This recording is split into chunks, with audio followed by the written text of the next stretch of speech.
करता हूँ। ठीक।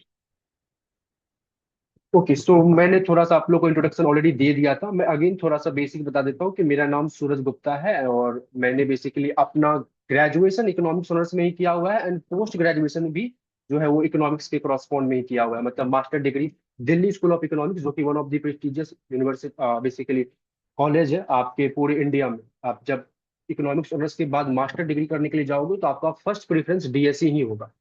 और इकोनॉमिक्स ऑनर्स स्टूडेंट्स को मैं पिछले 6 साल से गाइड कर रहा हूँ और आप लोग का जो बैच होगा ये सेवेंथ बैच होगा। तो एक छोटा सा मैंने बेसिक आप लोग के बेसिकली रिगार्डिंग मैंने एक तरीके से इंट्रोडक्शन दे दिया है। सो ठीक है। सो अब ना बात करते हैं हम लोग अपने कोर्स के ऊपर में। तो सिंस आप लोगों ने आई थिंक इकोनॉमिक्स ऑनर्स में बेसिकली इनरोल एडमिशन लिया है, तभी जाके आप लोग इस क्लास में आए हुए हो। सो इकोनॉमिक्स ऑनर्स में आपका जो सेमेस्टर वन है इसके अंदर मेरा 3 डिफरेंट मेन कोर पेपर है जो कि बहुत इंपॉर्टेंट है। मतलब मेन ये कोर पेपर है, बाकी 3 4 अलग आपको पढ़ने पड़ेंगे, एईसीसी जीई, तो वो सब अपने मन से आप सिलेक्ट कर सकते हो, अपने अकॉर्डिंग कर सकते हो। बट ये 3 मेन कोर पेपर है जिसको आपको पढ़ना भी है और इस चीज को सीखना भी है, क्योंकि ये आगे चल के हर एक सेमेस्टर में को रिलेटेड होगा। अब ये 3 कोर पेपर किस तरीके से है, तो एक तो आपका है इंट्रोडक्टरी एमएमई, जिसको कि आप introductory mathematical method for economics कहते हो। मतलब आप कई सारी चीजें मैथ्स का पढ़ोगे जो कि आप इकोनॉमिक्स में आगे चल के यूज करोगे।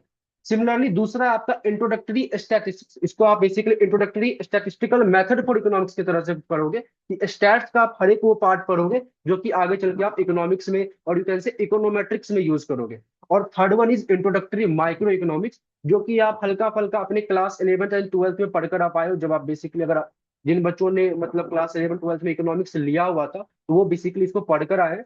बट जितना और जिस लेवल पे आपने क्लास 12th या 11th पे पढ़ा है वो सिर्फ और सिर्फ 5 से 10% है। आपको यहाँ पे चीजें बहुत अलग तरीके से बेसिक्स में जाते हुए फिर जाके एडवांस लेवल में पढ़ना पड़ेगा। तो ये 3 मेन कोर पेपर है आपको, जैसा कि मैंने आप लोग को थोड़ा एक तरीके से एक्सप्लेन कर दिया है मेरे तरफ से। इन 3 मेन कोर पेपर में आपको ये जो इंट्रोडक्टरी एमएमई है जो कि one of the best paper है, और जो इंट्रोडक्टरी माइक्रो इकोनॉमिक्स है, इन दो पेपर की जो लाइव क्लासेस होगी वो आप सभी के लिए फ्री है, मतलब बिल्कुल ओपन है। मतलब जो भी बच्चे, वो सारे बच्चे लाइव क्लास ज्वाइन करके ये दो पेपर की क्लासेस को पढ़ सकते हैं। तो सिर्फ और सिर्फ लाइव क्लासेस फ्री है, इस बात को आप नोट कीजिएगा। क्योंकि जब हम लोग बेसिकली जो मैं कोचिंग आप लोगों को प्रोवाइड करता हूँ तो लाइव क्लासेस, रिकॉर्डिंग लेक्चर्स और भी कई सारे आपके पास फैसिलिटीज होती है जो कि मिलता है आपको। लेकिन मैंने इन दो पेपर के लिए आप लोगों को सिर्फ और सिर्फ लाइव क्लासेस क्या रखा है, फ्री रखा है। इसके बाद जो तीसरा कोर पेपर है इंट्रोडक्टरी स्टैट्स, इसकी भी क्लासेस अवेलेबल है बट ये आपके लिए पेड होगा। ओके। तो सबसे पहले थोड़ा सा मैं आप लोग को, जो ये फ्री क्लासेस आपको मिल रही है ये क्यों मिल रही है, क्या एक तरीके से फ्री के चक्कर में आपका क्वालिटी से कॉम्प्रोमाइज तो नहीं होगा, या फिर आप अपने इकोनॉमिक्स ऑनर्स में जो एग्जाम दोगे क्या एग्जाम में कहीं रिजल्ट में इधर उधर तो ना हो जाए। तो ऐसा बिल्कुल मत सोचना। आपको एक तरीके से सेमेस्टर वन का एमएमई एंड माइक्रो इकोनॉमिक्स का लाइव क्लासेस पूरा का पूरा डेमो और कैसे ट्रायल क्लासेस की तरह है। अगर मान लेते हैं नॉर्मली आपने इससे पहले क्या देखा होगा कि एक ट्रायल क्लास, दो ट्रायल क्लास, तो दो तीन ट्रायल क्लासेस से आप कभी जज नहीं कर पाओगे, खास करके टीचर को और अपने सिलेबस को, अपने कोर्स को। तो मैं चाहता हूं कि सिंस अगर आपने एक अच्छा कोर्स चूज किया है अपने ग्रेजुएशन में, तो इसके बेसिकली इंपॉर्टेंस को आप समझो। और इस इंपॉर्टेंस को समझने के लिए अगर कोई बच्चा ऐसा है कि जो बेसिकली परचेज नहीं करना चाहता, फीस नहीं पे करना चाहता, वो सिर्फ और सिर्फ पढ़ना चाहता है अलग तरीके से, तो उनको भी कोई प्रॉब्लम ना हो, वो भी लाइव क्लासेस ज्वाइन करके इस चीज को समझ सकता है। क्योंकि अभी आप ना कॉलेज में आए हो, अभी आपका 1 से 2 महीना सोसाइटी में ज्वाइन होने में, कॉलेज को समझने में, अलग अलग चीजों को देखने में, इन सब में बीत जाएगा। फिर जाके कुछ दिन आपके फेस्ट वगैरह में, फ्रेशर्स वगैरह जो होता है बेसिकली पार्टी, उन सब में बीत जाएगा। और बाद में आपको पता चलेगा कि चीजें जो आपको स्टार्टिंग से पढ़नी चाहिए थी वो आप लेट कर चुके हो।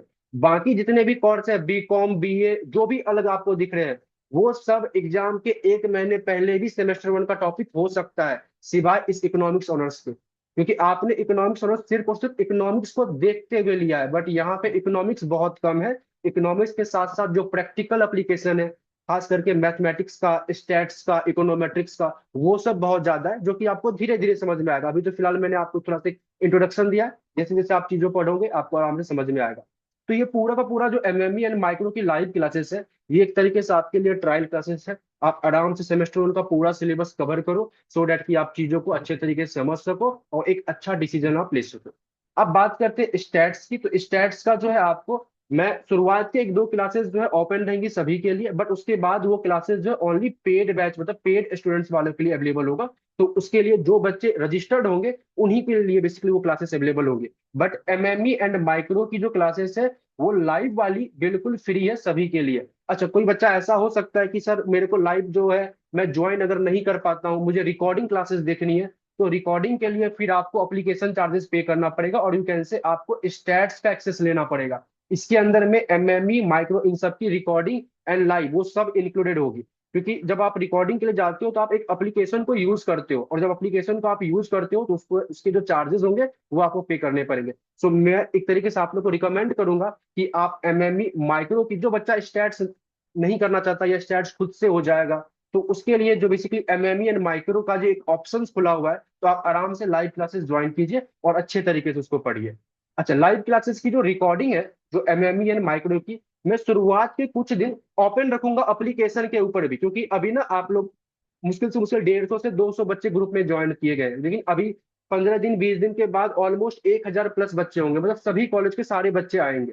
तो सिंस थोड़ा थोड़ा टाइम टू टाइम बच्चे अभी ज्वाइन कर रहे हैं, तो जो भी क्लासेस हमारी अभी होंगी शुरुआत के 5 10 15 क्लासेस, तो जो बाद में बच्चे आएंगे वो भी उस क्लासेस को देख सके, इसलिए शुरुआत के कुछ दिन आपको रिकॉर्डिंग भी क्या रहेगा, फ्री रहेगा एप्लीकेशन के ऊपर में। किस तरीके से रिकॉर्डिंग देखनी है वो मैं आपको समझा दूंगा, लेकिन कुछ दिनों के बाद जब रिकॉर्डिंग लॉक हो जाएंगी तब आपको रिकॉर्डिंग के लिए पे करना पड़ेगा, सिर्फ और सिर्फ रिकॉर्डिंग के लिए, ना कि लाइव क्लास। लाइव क्लासेस पूरे सिलेबस मतलब 100% सेमेस्टर वन का MME and micro economics free है।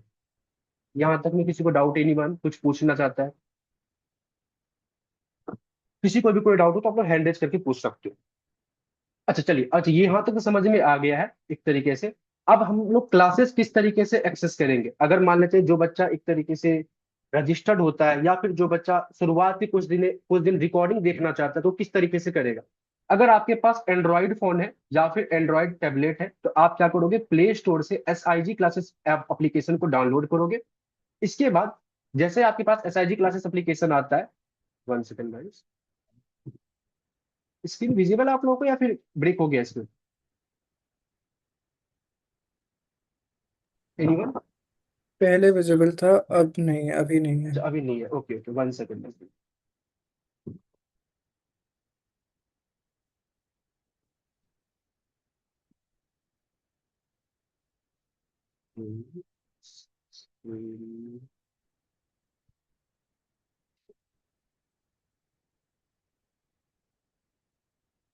Noise visible.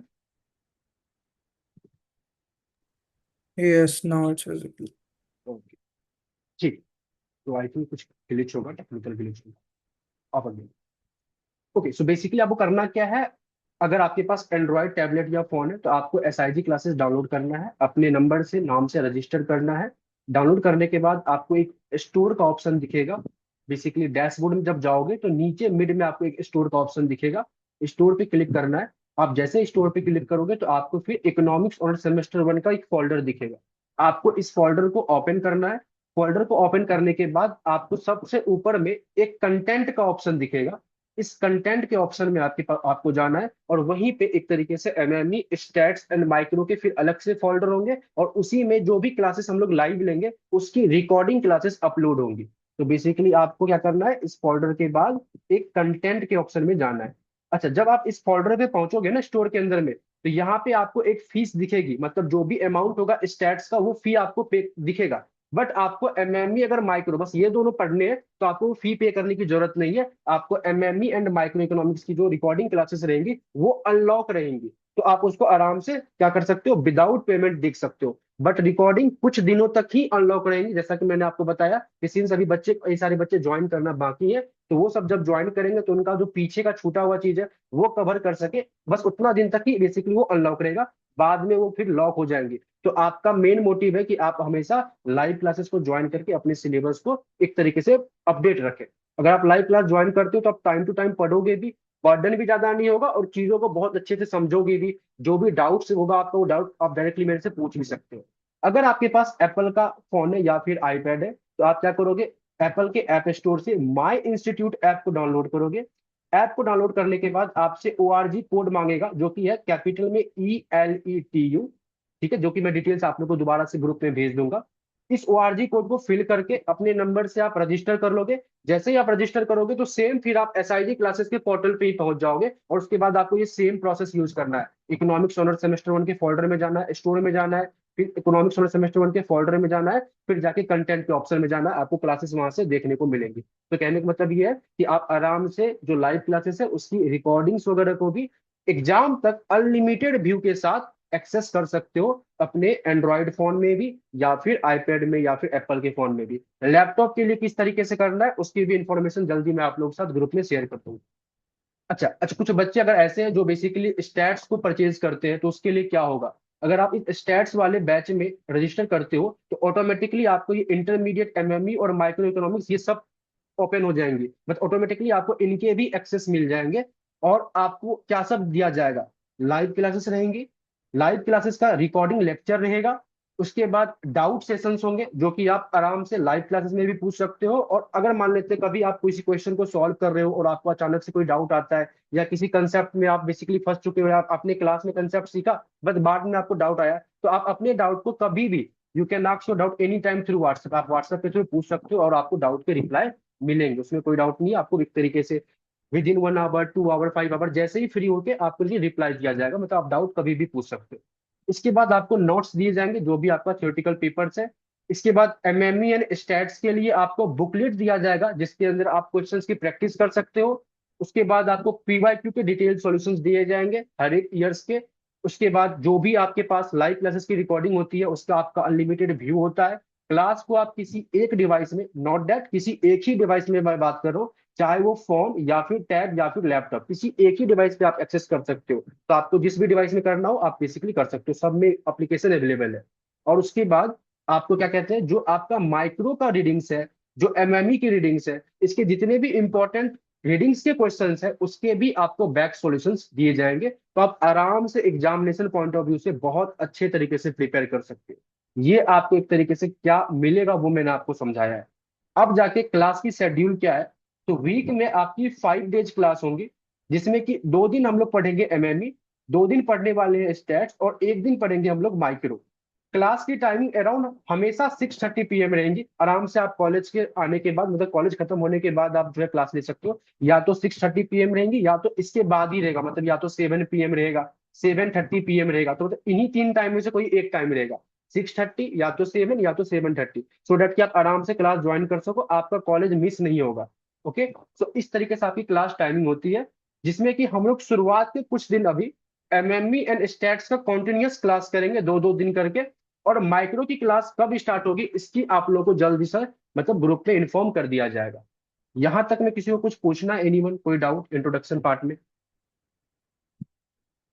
कोई है जिसको पैटर्न या किसी भी चीज को लेकर पूछना है? यस, सबसे पहले हमारे पास एक डाउट है, यू भी क्या आपको पूछना है? जी सर, मैंने अभी एप्लीकेशन खोल के देखा था, वहां पे जब मैंने स्टोर्स पे क्लिक किया मेरे को सेमेस्टर वन का कोई भी बैच नहीं दिख रहा था, हाँ सारे अभी वो, सेमेस्टर हाँ थ्री एंड अभी वो फाइव के। पब्लिश, हाँ अभी पब्लिश नहीं हुआ है, अभी आपको सेमेस्टर 3 एंड 5 का बस दिख रहा होगा वहां पे। आपका सेमेस्टर जी वन का जी। कोर्स आज रात में पब्लिश हो जाएगा, तो उसके ओके बाद ओके, फिर दिखेगा। थैंक ठीक है। और कोई एनीवन, कुछ है ऐसा जिसको कोई डाउट हो यहाँ तक? चलिए, अच्छा अभी आपको कोई डिसीजन लेने का, रजिस्टर वगैरह करना, अभी आराम से आप 5-6 दिन क्लास लो, 2-4 क्लास सभी पेपर का लो, उसके बाद फिर आप डिसाइड करना कि आपको स्टैट्स की तरफ जाना है नहीं जाना, या फिर सिर्फ और सिर्फ एमएमई और माइक्रो को तैयार करना है। तो ये आपके ऊपर पूरा का पूरा डिसीजन है। तो अभी आपको इसमें हड़बड़ी नहीं करनी, आप आराम से क्लास लो, क्लास को समझो, चीजों को बेसिकली क्वेश्चंस वगैरह सॉल्व करो, पढ़ने का पढ़ाने का तरीका समझो, उसके बाद आप आगे बढ़ना। ओके, चलिए। सो बाकी जो डिटेल्स है वो मैं बेसिकली आप किसी और दिन आप लोग के साथ डिस्कस करूंगा अपनी क्लास के रिगार्डिंग। आज मेरा मेन मोटिव है कि आपका जो एक सबसे इंपॉर्टेंट कोर पेपर है, that is mathematical method for economics, इसको मैं स्टार्ट करता हूँ और एक टॉपिक पढ़ाता हूँ, और आपको देखो बहुत मजा आएगा। बेसिक से करेंगे, मतलब आपके, हमारे साथ में कई सारे ऐसे बच्चे होंगे जो बहुत कुछ जानते होंगे थोड़ा बहुत, और कई सारे ऐसे भी बच्चे होंगे जो भूल चुके होंगे। तो किसी को कोई टेंशन नहीं लेने देना, सबको हम लोग बेसिक से स्टार्ट करके अपने एडवांस लेवल पर जाएंगे। तो ध्यान से देखते हैं।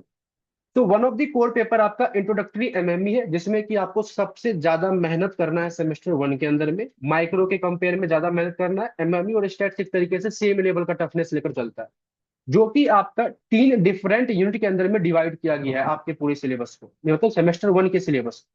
जिसमें कि पहले यूनिट के अंदर में आपको इंट्रोडक्शन वाला पार्ट पढ़ना है। अब क्या पढ़ना है? तो आपको पढ़ना है लॉजिक, मतलब इम्प्लीकेशन का कंसेप्ट पढ़ना है, कुछ प्रूफ्स के टेक्निक्स देखने हैं, सेट्स के बारे में पढ़ना है, रिलेशन एंड फंक्शन के बारे में पढ़ना है, एंड लीनियर इक्वेशन के बारे में पढ़ना है, जिसको आपकी एज ए नंबर सिस्टम की तरह ट्रीट कर सकते हो। तो कुछ बेसिक चीजें जो आप अपने क्लास 10th के लेवल पे पढ़ते थे ना, उन सब चीजों को रिकॉल करना है। और सेट्स वगैरह जो आपने क्लास 11th वगैरह में पढ़ा था, उसको बस आप रिकॉल करोगे। और इसको पढ़ना कहाँ से है? तो आपके पास एक सिडास्टर एंड हेमंड की बुक है, उस बुक का चैप्टर नंबर 1 है, जो कि आपका यूनिट नंबर 1 को रिप्रेजेंट करता है। तो सिर्फ और सिर्फ चैप्टर नंबर 1 को पढ़ने में हमें कम से कम 5 से 6 क्लासेस लगेंगी, तब जाके आपका ये बेसिक पार्ट आपको अच्छे से समझ में आएगा। इसके बाद ध्यान से देखिएगा, जो सेकेंड यूनिट है इसमें आपको क्या करना है, तो function of one real variable, मतलब जो फंक्शन एक वेरिएबल पे डिपेंड करता है उसके बारे में जितनी भी चीजें हैं, उसका ग्राफ कैसे बनेगा, उसका डोमेन कैसे निकालते हैं, उसका रेंज कैसे निकालते हैं, उस फंक्शन को कॉन्टिन्यूअस कब कहते हैं, उसकी लिमिट, कॉन्टिन्यूटी, डिफरेंशिएबिलिटी कैसे चेक करते हैं, इसके बाद उसकी नॉर्मल डेरिवेटिव्स क्या होती है। उसके बाद कई सारे आपने थ्योरम पढ़े थे अपने एकेडमिक लेवल पे, जिसमें लैग्रेंज थ्योरम था आपका, एक तरह से मीन वैल्यू थ्योरम था, वो सब थ्योरम किस तरीके से काम करेगा। तो वो सब चीजें एज वेल एज कुछ एक्स्ट्रा टॉपिक भी आपको करना है, जैसे कि सीक्वेंस एंड सीरीज कैसे क्या काम करेगा, मैथमेटिक ऑफ फाइनेंस क्या होगा। तो ये कई सारे टॉपिक्स हैं जो कि आपको बेसिक तरीके से पढ़ना है। और इस यूनिट नंबर 2 को कंप्लीट करने के लिए आपको हेमंत बुक के ही चैप्टर नंबर 2 से लेकर चैप्टर नंबर 8 तक पढ़ना है। एक तरीके से यूनिट नंबर 2 आपका बहुत बड़ा और सबसे वास्ट है। तो टोटल आपको एक तरीके से टोटल 7 चैप्टर पढ़ने पड़ेंगे फॉर यूनिट नंबर 2। इसके बाद अगर मैं यूनिट नंबर 3 के अंदर में आऊँ, तो यूनिट नंबर 3 आपका सिंगल वेरिएबल ऑप्टिमाइजेशन का कंसेप्ट है, जहां पे आप फंक्शन इन वन वेरिएबल को कैसे ऑप्टिमाइज करते हो, मतलब मैक्सिमा मिनिमा कैसे निकालते हो, कॉनकेव कॉन्वेक्स कैसे निकालते हो, किसी फंक्शन का डायग्राम कैसे बनेगा। अभी तक आपको डायग्राम बनाने बिल्कुल नहीं आता, मतलब अगर मैं अभी लिख दूं आपको कि एक फंक्शन है f of x is equal to x के पावर क्यूब प्लस में 2x के पावर 8 प्लस में 9x के पावर 7 प्लस में 24x प्लस में मान लेते हैं 81, तो आप इसका डायग्राम अभी नहीं बना सकते। लेकिन सेमेस्टर 1 के एंड होते होते आपको इस फंक्शन को छोड़ो, फंक्शन इन वन वेरिएबल में कितना भी बड़ा क्यों ना फंक्शन आ जाए, आप हर एक फंक्शन का डायग्राम बना सकते हो। तो मतलब इतना आपको यहाँ पे सिखा दिया जाएगा सेमेस्टर 1 में कि आपके पास कोई भी फंक्शन क्यों ना आ जाए वन वेरिएबल का, आप आराम से उसके डायग्राम को ड्रॉ कर सकते हो। क्योंकि ये इकोनॉमिक्स में इंपॉर्टेंट रखता है, इकोनॉमिक्स में ग्राफ बहुत इंपॉर्टेंट है। कई सारी चीजें, कई सारे डिसीजन आप ग्राफ के पॉइंट ऑफ व्यू से लोगे, तो आपको ग्राफ आना चाहिए। तो ये पर्टिकुलर हम लोग इस पर्टिकुलर यूनिट नंबर 3 में सीखेंगे। कुछ बेसिक ग्राफ जैसे स्टैंडर्ड टाइप के, सर्कल, हाइपरबोला, एलिप्स, जो कि आपने पहले पढ़ा था, उसको इस वाले यूनिट नंबर 2 में रिकॉल करेंगे। और अलग टाइप के फंक्शन का डायग्राम, जैसे मैंने अभी यहाँ पे लिखा था, उस टाइप के फंक्शन का डायग्राम कैसे बनेगा, वो बेसिकली हम लोग यूनिट नंबर 3 में सीखने वाले। तो कुछ इस तरीके से हम लोग यूनिट नंबर 3 को पढ़ेंगे। और कहाँ से पढ़ेंगे? हेमंड के बुक के चैप्टर नंबर 9 को पढ़ेंगे। और ये चैप्टर नंबर 9 बहुत ही बड़ा है, इसके लिए कम से कम नहीं तो आपको 10 क्लासेस लेनी पड़ेगी, तब जाके चैप्टर नंबर 9 आपका कंप्लीट होगा। तो कुछ इस तरीके से आपका सिलेबस 3 डिफरेंट यूनिट के अंदर में डिवाइड किया गया है, जो कि बहुत ही इंपॉर्टेंट है। अगर मैं थोड़ा सा बताऊं, एग्जाम में आपका 10 से लेकर 15% इतना, आप मान लो क्या कहते हैं कि 10 से 15% के आसपास जो आपको पूछा जाएगा, जो क्वेश्चंस होंगे वो यूनिट नंबर 1 से होंगे। इसके बाद बचा हुआ 50% जो क्वेश्चन होगा आपका, वो होगा आपका यूनिट नंबर 2 से। इसके बाद जो रिमेनिंग 35% आपके पास बचता है, वो आपका यूनिट नंबर 3 से होगा। यूनिट नंबर 3 देखने में एक चैप्टर है, लेकिन वेटेज बहुत अच्छा खासा रखता है। तो कुछ इस तरीके से वेटेज है। थोड़ा सा मैं एग्जाम पैटर्न में भी डिस्कस करना चाहूंगा एमएमई का, सो डेट कि अब थोड़ा बच्चा उसको गलती कर लेता है। आपका जो इंट्रोडक्टरी एमएमई का पेपर है ना, जो इसका एग्जाम है या जो इसके मार्क्स होंगे, ये टोटल मार्क्स होगा 1 9 7 16 160 मार्क्स, 160 मार्क्स, जिसमें कि 90 मार्क्स का आपका एक्सटर्नल पेपर होगा, और 70 मार्क्स का जो है आपका, वो आपका इंटरनल पेपर होगा, मतलब इंटरनल असेसमेंट होगा। अब इस इंटरनल असेसमेंट में क्लास असेसमेंट, टेस्ट, कुछ करके मान लेते हैं कुछ प्रोजेक्ट वगैरह सब इंक्लूडेड है। तो नॉर्मली आपके सेमेस्टर 1 में कोई प्रोजेक्ट वगैरह वाला काम नहीं होता। सेमेस्टर 1 में आप नॉर्मली क्या करते हो, टेस्ट देते हो, क्लास असेसमेंट होती है, और थोड़ा सा मतलब अटेंडेंस का, मतलब 4 5 नंबर मान लो आप अटेंडेंस का रहता है। तो सिंस आप साफ साफ देख रहे हो कि आपका एक्सटर्नल 90 मार्क्स का है और जो आपका इंटरनल है वो भी 70 मार्क्स का है, तो आप अपने कॉलेज को मिस नहीं कर सकते। मतलब कॉलेज के अटेंडेंस को, कॉलेज के वर्क को, और कॉलेज के internal assessment and class assessment, इन सबको मिस नहीं कर सकते। पहले पैटर्न क्या था ना, पहले कुछ इस तरीके से था, 100 मार्क्स का होता था जिसमें कि 75 होता था एक्सटर्नल, 25 होता था इंटरनल। तो ऑन दैट टाइम जब बच्चा ये 25 इंटरनल को थोड़ा बहुत कम भी कर दे या फिर थोड़ा बहुत अच्छे तरीके से ना भी करे ना, तब भी उसके सीजीपीए अच्छा बनता था क्योंकि 75 का एक्सटर्नल था। लेकिन अब क्या हो गया है कि सिंस आपका 70 मार्क्स का इंटरनल असेसमेंट है, तो अगर आप अपने कॉलेज के काम पे या कॉलेज के जो भी असेसमेंट वगैरह होंगे उसमें अगर आप इग्नोरेंस देते हो, तो आपका जो सीजीपीए है वो एकदम बेकार हो जाएगा। मतलब आप फिर बाद में 90 में 90 क्यों ना लेके आओ, आपका सीजीपीए कम ही दिखेगा। तो आपको कॉलेज का भी जो भी असेसमेंट वगैरह होंगे, जो भी टेस्ट वगैरह होंगे, जो अटेंडेंस वगैरह है, इन सब पे भी फोकस करना है। तो this is my suggestion from मेरे साइड से आप लोगों के लिए। अब आपको इस चीज को मानना है नहीं मानना वो आपकी मर्जी है, बट मैंने आपको शुरुआत से इसलिए बताया क्योंकि अभी आपका महीना 2 महीना इधर उधर में आराम से निकल जाएगा। तो ठीक है निकाल लेना, मतलब आप ग्रुप वगैरह ज्वाइन करना, आप अपनी सोसाइटीज वगैरह को ज्वाइन करना, लेकिन साथ में जो कॉलेज के जितने भी वर्क हो रहे हैं उसको भी आप अच्छे तरीके से ध्यान में लेकर चलना। यहाँ तक क्लियर है आप लोगों को? चलो अगर यहाँ तक क्लियर है, तो इस 70 मार्क्स के लिए ना एक चीज मैं आप लोगों को समझाना चाहता हूँ। मान लेते हैं मैंने ना आप लोगों को यूनिट नंबर 1 पढ़ाया, और मैं अब यूनिट नंबर 1 ही पढ़ा रहा हूँ आपके अपने कॉलेज कोचिंग के अंदर में, बेसिकली लाइव क्लासेस में। तो जाहिर सी बात है अगर मैं पढ़ा रहा हूँ तो मैं बहुत आराम आराम से हर एक चीज को समझाते हुए पढ़ाऊंगा। लेकिन आपके कॉलेज में कब कोई चैप्टर स्टार्ट होगा और कब खत्म हो जाएगा आपको बिल्कुल भी पता चलने वाला नहीं है। तो मान लेते हैं आपके कॉलेज में ना, मैं यूनिट नंबर 1 मैंने स्टार्ट ही किया, एक दो टॉपिक ही मैंने पढ़ाया है, बट आपके कॉलेज में यूनिट नंबर 1 जो है वो कंप्लीट हो चुका है और इसका मान लेते हैं टेस्ट आपके पास रखा गया है। तो जितने भी रजिस्टर्ड स्टूडेंट्स हैं, अगर उनका उनके कॉलेज में किसी पर्टिकुलर टाइप का टेस्ट है या फिर इंटरनल असेसमेंट है जो कि क्लासेस ऑलरेडी मतलब कोचिंग में नहीं की गई है, तो आपको उस पर्टिकुलर टॉपिक के रिगार्डिंग पास्ट ईयर के रिकॉर्डेड लेक्चर्स दे दिए जाएंगे। कहने का मतलब ये है कि अगर मैं यूनिट नंबर 1 आपको पढ़ा रहा हूँ और आपके कॉलेज में यूनिट नंबर 2 का टेस्ट है, तो आप मेरे से आराम से मैसेज करके यूनिट नंबर 2 के जो जो भी टॉपिक का टेस्ट होगा आपका, वो मेरे से आप मांग सकते हो, ले सकते हो, सो दैट कि आपका जो इंटरनल असेसमेंट में 70 मार्क्स है ये खराब ना हो। क्लियर?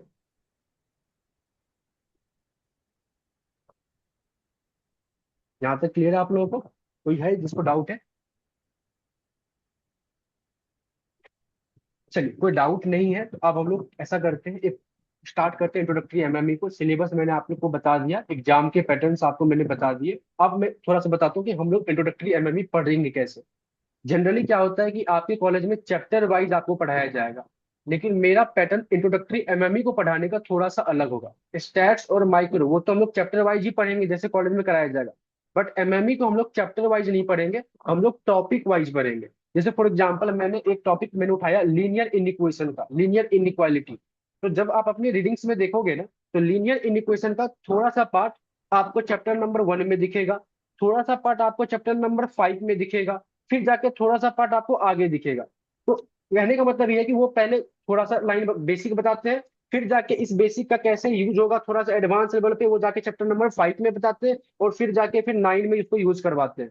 तो हम लोग ऐसे नहीं पढ़ेंगे, हम लोग क्या करेंगे, कोई टॉपिक को स्टार्ट करते हैं एमएमई की कोरस्पॉन्डिंग, मान लेते हैं मैंने लीनियर इक्वेशन स्टार्ट किया, तो लीनियर इक्वेशन का जो बेसिक होगा, बेसिक से फिर इंटरमीडिएट लेवल, इंटरमीडिएट से फिर एडवांस लेवल जो आपके एग्जाम में आएंगे, वो सब एक बार में ही खत्म करेंगे। मतलब किसी भी टॉपिक को जब मैं लेके चलूंगा तो पहले उसका बेसिक से लेकर हाई लेवल तक पूरा कर लेंगे, तब जाके दूसरे टॉपिक पे जाएंगे। इससे क्या होगा कि हर एक टॉपिक का आपको एक जगह पे एक स्पेशल नोट बना रहेगा आपके नोट्स में, पेपर में जो भी आप बेसिकली फॉलो करोगे नोटबुक, और वो आपको एग्जाम टाइम पे बहुत हेल्प करेगा चीजों को रिकॉल करने में। और अगर आप इस तरीके से पढ़ते हो तो जो आपके सेमेस्टर 2 सेमेस्टर 3 में इन सब टॉपिक का जब यूज होगा, तो आप आराम से इजीली उस चीज को रिकॉग्नाइज कर पाओगे। अगर मैं ऐसे चैप्टर वाइज पढ़ाऊंगा तो आपको कई सारी चीजें आप पीछे से भूल जाओगे, बाद में आओगे तो फिर आपको रिकॉल करना पड़ेगा। वो एक तरीके से बेकार मतलब एक तरीके से मेरे मुझे ऐसा लगता है कि वो सही सिनेरियो नहीं है, सही सीक्वेंस नहीं है। तो मैं एमएमई आपको टॉपिक वाइज पढ़ाऊंगा, और बाकी के जो पेपर स्टैट्स एंड माइक्रो है वो हम लोग चैप्टर वाइज पढ़ेंगे। क्लियर नहीं है? यहाँ तक क्लियर है गाइस आप लोगों को? बोलो यार, थोड़ा इंटरेक्ट करोगे तो यस अच्छा रहेगा। क्लियर है। Okay very. यस संगम, क्या डाउट है आपको?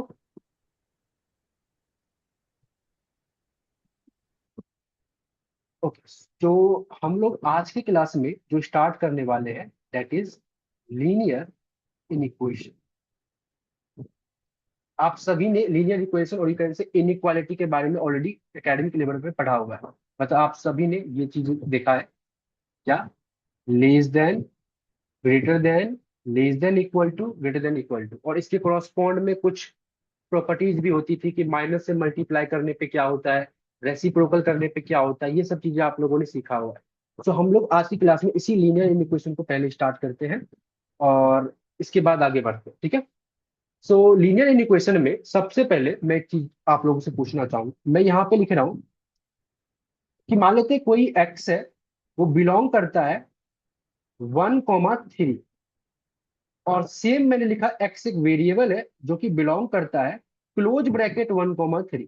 तो आई होप सभी को पता हो, ये है ओपन ब्रैकेट और ये है क्लोज ब्रैकेट। इसके बारे में आई थिंक सभी को पता होना चाहिए। क्लियर है? किसी को डाउट है close bracket and open bracket में कोई ऐसा है जिसको पता ना हो? ये ऑलरेडी आपने सीखा हुआ है, सेट्स में भी सीखा हुआ है और आगे चल कई सारे टॉपिक्स में आप इसको यूज करते हैं। अब मैंने लिखा कि एक एक्स है जो कि बिलोंग करता है ओपन ब्रैकेट 1,3 में, और एक एक्स है जो कि बिलोंग करता है क्लोज ब्रैकेट 1,3 में। आप मुझे बता सकता कि इन दोनों स्टेटमेंट में क्या डिफरेंस है,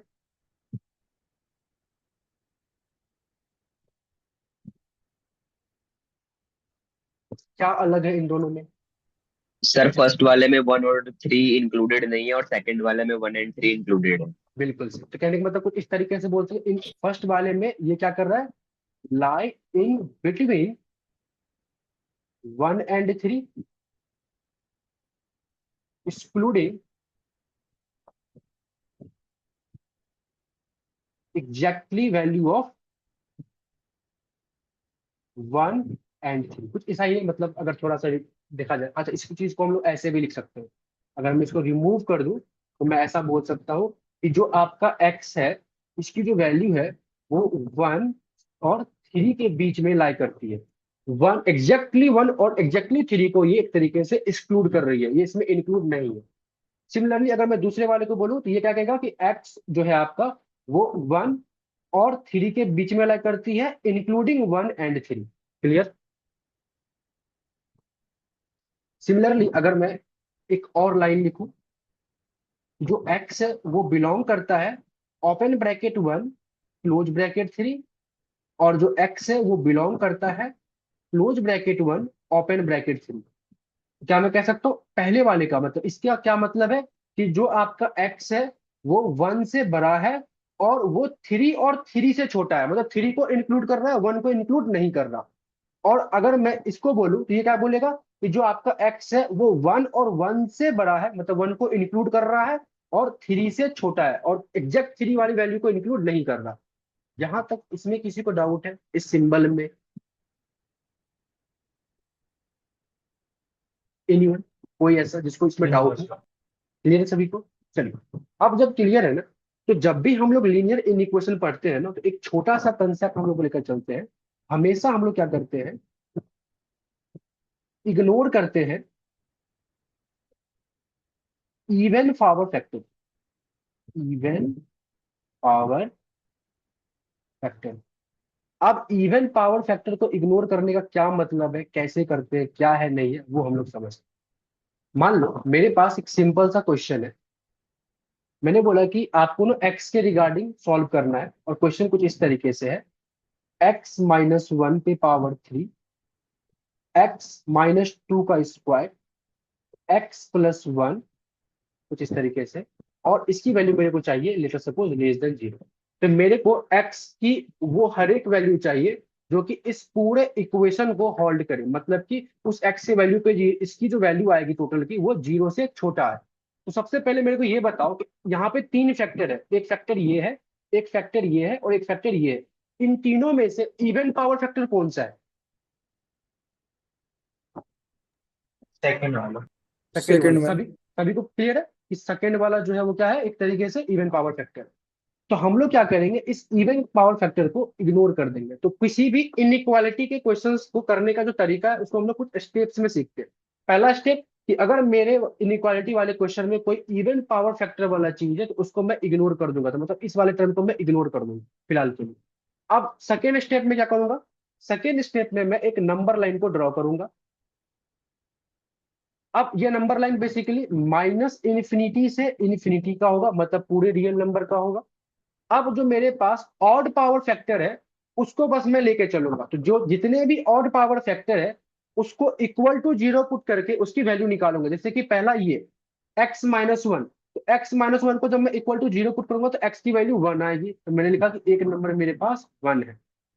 इसके बाद यहाँ पे x+1 को जब मैं इक्वल टू जीरो पुट करूंगा तो इसकी वैल्यू x इक्वल टू -1 आएगी, तो मेरे पास एक क्या है, -1 है। तो मैंने क्या किया, पहले स्टेप में इवन पावर फैक्टर को इग्नोर कर दिया, दूसरे स्टेप में एक नंबर लाइन ड्रॉ किया, फिर जाके जितने भी ऑड पावर वाले फैक्टर थे उसको इक्वल टू जीरो पुट करके जो x की वैल्यू थी वो मैंने यहाँ पे नंबर लाइन पे पुट कर दिया। अब जैसे मैं नंबर लाइन पे पुट करूंगा तो मेरे पास ये पूरा नंबर लाइन 3 डिफरेंट इंटरवल में डिवाइड हो गया है। एक इंटरवल आपका ये है, एक इंटरवल आपका ये है, एक इंटरवल आपका ये है। अब मैं बारी बारी से हर एक इंटरवल से एक नंबर लूंगा और चेक करूंगा कि मेरे इस पूरे इक्वेशन का क्या साइन होगा। जैसे फॉर एग्जांपल मैं पहले चेक करता हूँ इसके बीच में -1 और 1 के बीच में इसका क्या वैल्यू आएगा, तो -1 और 1 के बीच में कोई भी एक आप नंबर ले लो, तो डेफिनेटली -1 और 1 के बीच में जीरो लाई कर रहा होगा कहीं ना कहीं, तो मैंने जीरो लिया और इस जीरो को पुट करता हूँ मैं सब में। जब मैं यहाँ पे जीरो पुट करूंगा तो 0 - 1 का क्यूब, क्या मैं कह सकता हूँ कि ये नेगेटिव आएगा। बस साइन चेक करना है मेरे को। 0 - 2 का स्क्वायर पॉजिटिव आएगा, 0+1 ये मेरा पॉजिटिव है। अब मैं देखता हूँ ओवरऑल मेरा साइन क्या होगा, ये पॉजिटिव ये पॉजिटिव ये नेगेटिव, तो पॉजिटिव पॉजिटिव पॉजिटिव बनेगा, इनटू में नेगेटिव ये नेगेटिव होगा। तो क्या मैं कह सकता हूँ कि इसके बीच का जब मैं कोई भी नंबर लूंगा तो ओवरऑल इसकी जो साइन होगी वैल्यू होगी वो एक नेगेटिव नंबर होगा, वो एक नेगेटिव वैल्यू होगी। ये क्लियर है? ठीक है। अब जब मैंने ये ले लिया, अब जाके मैं दूसरे इंटरवल इस इंटरवल के लिए साइन चेक करना चाहता हूँ, तो मैं 1 के बाद इसमें कोई भी एक नंबर ले लेता हूँ। मैं मान लेते 1 के बाद कोई 2 है जो इधर लाई कर रहा हुआ, अब मैं इस 2 को इसमें पुट करूंगा, तो जब 2 को मैं पुट करूंगा तो 2 - 1 1 का क्यूब एक तरीके से ये पॉजिटिव आएगा, मतलब कि ये आपको देगा पॉजिटिव नंबर। जब मैं यहाँ पे बेसिकली 2 पुट करता हूँ तो 2 - 2 ये एक तरीके से जीरो देगा। अच्छा 2 नहीं लेते, कुछ और ले लेते, 3 ले लेते हैं, क्योंकि 2 थोड़ा सा आपके मतलब यहाँ पे जीरो कर देगा तो माइट भी आप साइन चेक नहीं कर पाओगे, तो आप 2 ना लेकर 3 ले लो। आप 2 लेके भी चेक कर सकते हो, तो जीरो भी एक तरीके से आपका, बट साइन एक पॉजिटिव नंबर ही है, तो चलो ले लो, चलो 2 ही ले लो, कहीं आपको डाउट ना आ जाए, क्योंकि 2 भी लेते हो तो जीरो जीरो एक पॉजिटिव नंबर ही है ना, नेगेटिव तो है ही नहीं। इसके बाद x+1, यहाँ पे 2 है तो ये भी एक पॉजिटिव आएगा, तो क्या मैं कह सकता हूँ कि सभी के सभी पॉजिटिव है। तो इसके अलावा मतलब 1 के बाद में कोई भी एक नंबर लेता हूँ तो ये पूरा का पूरा जो सिंबल होगा, मतलब जो वैल्यू आएगी वो एक पॉजिटिव नंबर आएगा। क्लियर है? कोई डाउट? सिंस आपने 2 लिया था तो ये 2 इसको जीरो कर देगा तो ओवरऑल टर्म जीरो हो जाएगा, तो जीरो भी एक पॉजिटिव नंबर ही है, उसको नेगेटिव नहीं बोल सकते, पॉजिटिव नंबर ही है। तो लेकिन मेरे को बस साइन से पता जरूरत है, साइन क्या आएगा, साइन मेरा पॉजिटिव आ रहा है।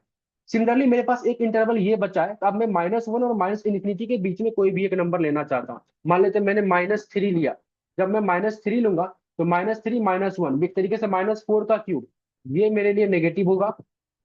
सिमिलरली मैं -3 यहाँ पे लूंगा तो ये तो पॉजिटिव ही आएगा क्योंकि पावर इस पे स्क्वायर है, और जब मैं -3 यहाँ पे लूंगा तो यहाँ पे -3+1 ये भी मेरे पास नेगेटिव आएगा।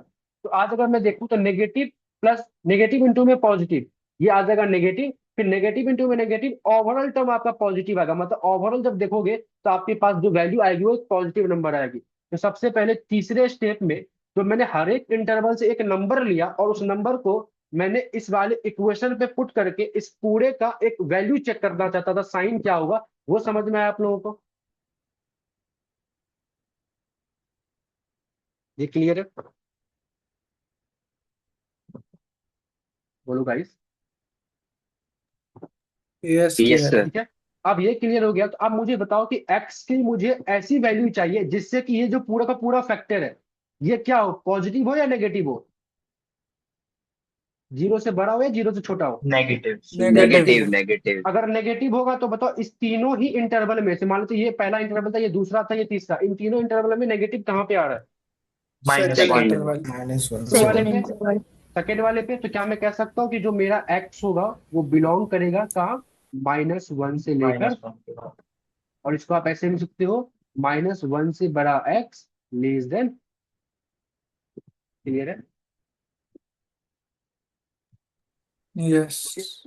आप ध्यान से देखो। तो यस मैं सर। अब यहाँ पे ना दो बातें, पहली बात मतलब दो चीजें मैं बताऊंगा एक सिंगल क्वेश्चन का। हो सकता है आप लोग के मन में अराइज हो रहा होगा कि सर हम लोगों ने ये इवन पावर फैक्टर को क्यों इग्नोर कर दिया।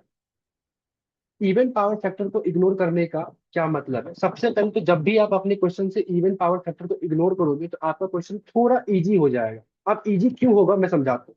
अगर आप इवन पावर फैक्टर को कंसीडर कर भी लेते तो करते तो क्या करते आप x-2 का एक अलग नंबर निकालते इक्वल टू 0 करके एक आ जाता आपके पास 2। एक बात बताओ क्या 2 के आगे पीछे ये वाला जो फैक्टर है इसकी साइन कभी चेंज होगी। क्या ये कभी इसका साइन इस वाले का कभी साइन चेंज होगा अगर पावर इवन है तो। नहीं। No power sir. 2 4 6 क्या मैं कह सकता हूँ ये हमेशा पॉजिटिव ही रहेगा, कभी नेगेटिव हो ही नहीं सकता। यस। तो जिसका साइन कभी चेंज ही नहीं होगा उसको लेके क्या फायदा है। वो फालतू में मेरा एक तरीके से कैलकुलेशन को ही बढ़ाएगा क्योंकि ये तो कभी साइन चेंज करेगा ही नहीं। ठीक है। अब ये तो एक इसका फायदा हो गया। दूसरा एक और फायदा है, जब भी आप इनइक्वालिटी के क्वेश्चन को इवन पावर फैक्टर वाले को इग्नोर करके तब जाके ये नंबर लाइन ड्रॉ करते हो और इंटरवल बनाते हो तो ऑन दैट टाइम आपको किसी एक ही इंटरवल का साइन निकालने की जरूरत है। बाकी इंटरवल जो है ऑटोमेटिकली चेंज होते रहेंगे। जैसे फॉर एग्जांपल मैंने इस क्वेश्चन का एक नंबर लाइन ड्रॉ किया माइनस इन्फिनिटी से इन्फिनिटी। मैंने इवन पावर फैक्टर को इग्नोर कर दिया, बस ऑड वाले से मैंने निकाला कि पहला ऑड से मेरे पास आएगा x=1, दूसरे वाले ऑड फैक्टर से आएगा x=-1। तो मेरे पास 3 इंटरवल बन गए। अब मैं इस 3 इंटरवल में से किसी एक ही इंटरवल का साइन निकालूंगा। जैसे लेटर सपोज मैं इसका निकालता हूँ -1 और 1 के बीच में 0 आता है तो मैंने यहाँ पे पुट किया 0 तो मेरे को इसका इंटरवल जो आया मतलब इस इंटरवल से जो मेरा इक्वेशन का जो साइन आया वो आया नेगेटिव। तो जैसे ही मेरे पास एक साइन आ चुका है तो अब मुझे पता है कि सिंस मैंने सिर्फ और सिर्फ ऑड वाले को कंसिडर किया है तो इसके आगे पीछे साइन चेंज होता रहेगा। मतलब नेगेटिव के आगे पॉजिटिव, इससे पहले रहा होगा पॉजिटिव। मान लेते और इंटरवल होता तो इससे पहले नेगेटिव होता, इससे पहले पॉजिटिव होता, तो ये साइन चेंज होता रहता है। तो इस टाइम पे आपको बस एक ही इंटरवल का बेसिकली निकालना है साइन, बाकी आपका ऑटोमेटिकली चेंज होता रहेगा। तो आपको हर एक इंटरवल का बारी बारी से साइन निकालने की जरूरत नहीं है। क्लियर है।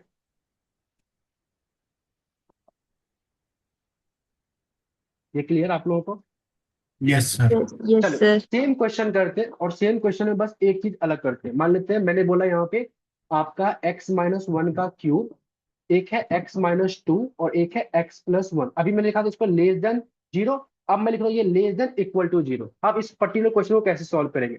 मैंने बोला सबसे पहले अच्छा ये पावर पे 2 है कि सबसे पहले आप इग्नोर कर दो इवन पावर फैक्टर को, वो आपने कर दिया। आप इग्नोर करने के बाद आप एक नंबर लाइन ड्रॉ कर लो। इसके बाद माइनस इन्फिनिटी से इन्फिनिटी वाला नंबर लाइन आपने ड्रॉ कर लिया। जो भी ऑड पावर फैक्टर है उसको इक्वल टू 0 पुट करके उसकी x की वैल्यू निकाल लो। तो पहले वाले को करेंगे तो x=1 आएगा, दूसरे वाले को करेंगे तो x=-1 आएगा। मतलब ये जो मैं नंबर पुट कर रहा हूँ ये सीक्वेंस में पुट करना है। मतलब कि 1 से पहले -1 आ रहा होगा, इससे पहले -8 आ रहा होगा and so on so fourth. तो जो रियल नंबर पे बेसिकली जो सीक्वेंस होता है वो हमें फॉलो करना होता है। ठीक है। अब मैं क्या करूंगा कि इसके बीच में मतलब किसी भी एक इंटरवल का मतलब वैल्यू से साइन चेक करूंगा। तो मान लेते हैं मैं इस इंटरवल का चेक करता हूँ तो -1 से 1 के बीच में मैंने एक नंबर लिया 0 और जब मैं इस 0 को पुट करूंगा x के प्लेस पे तो मेरे को इसका ओवरऑल जो वैल्यू आएगा वो आएगा नेगेटिव, जो कि ऑलरेडी हम लोग अभी कर चुके थे। और नेगेटिव आया तो अब मुझे पता है कि सिंस मैंने ओनली ऑड वाले फैक्टर को कंसिडर किया है तो मुझे पता है कि इसके आगे साइन चेंज होगा, ये पॉजिटिव रहा होगा, ये भी पॉजिटिव रहा होगा। और भी कुछ रहते तो फिर नेगेटिव होता, मतलब इसके आगे होता नेगेटिव, एक और इंटरवल होता तो उसके आगे होता negative and so on so. अब जाके मुझे क्या चाहिए, लेस देन इक्वल टू 0, मतलब लेस देन वाला टर्म चाहिए। तो मुझे पता है कि ये वाला टर्म है तो मैंने यहाँ पे लिख दिया कि जो मेरा x है वो बिलोंग करेगा -1 से लेकर 1 के बीच में। मतलब क्या मैंने सही किया या इसमें कुछ और करने की जरूरत है। इसमें आपको सर ये -1 इंक्लूड भी करना चाहिए था। बिल्कुल। तो पहला ये स्क्वायर है ब्रैकेट्स आएंगे। कि -1 और 1 जो है ये इंक्लूड होना चाहिए। क्यों, क्योंकि मुझे आज इक्वल टू 0 भी आ सकता है। इससे पहले क्या था कि मुझे स्ट्रिक्टली लेस देन 0 चाहिए था, बट अब क्या है मेरे को इक्वल टू 0 भी हो सकता है मेरा। तो जब मैं x=-1 पुट करूंगा यहाँ पे तो -1 + 1 ये 0 बनेगा और ये 0 सबको 0 बना देगा। तो मैं एक तरीके से -1 को अपने x में इंक्लूड कर सकता हूँ। सिमिलरली मैं x=1 को भी क्या कर सकता हूँ, सेम प्रोसेस से इंक्लूड कर सकता हूँ क्योंकि 1 से भी मेरा क्या होगा, एक फैक्टर जो है ये 0 बन जाएगा और कोई एक 0 बनता है तो ये सबसे मल्टीप्लाई होकर 0 हो जाएगा। तो x बिलोंग्स टू -1 से लेकर 1, ये मेरा क्या होगा आंसर होगा। क्या अभी ये करेक्ट है या कुछ और भी इसमें हो सकता है। क्या कोई और भी नंबर है जो कि इस इनइक्वालिटी को होल्ड कर सकती है?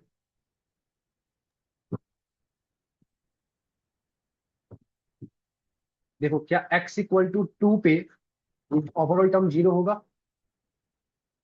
Very good simple, yes sir. होगा ना?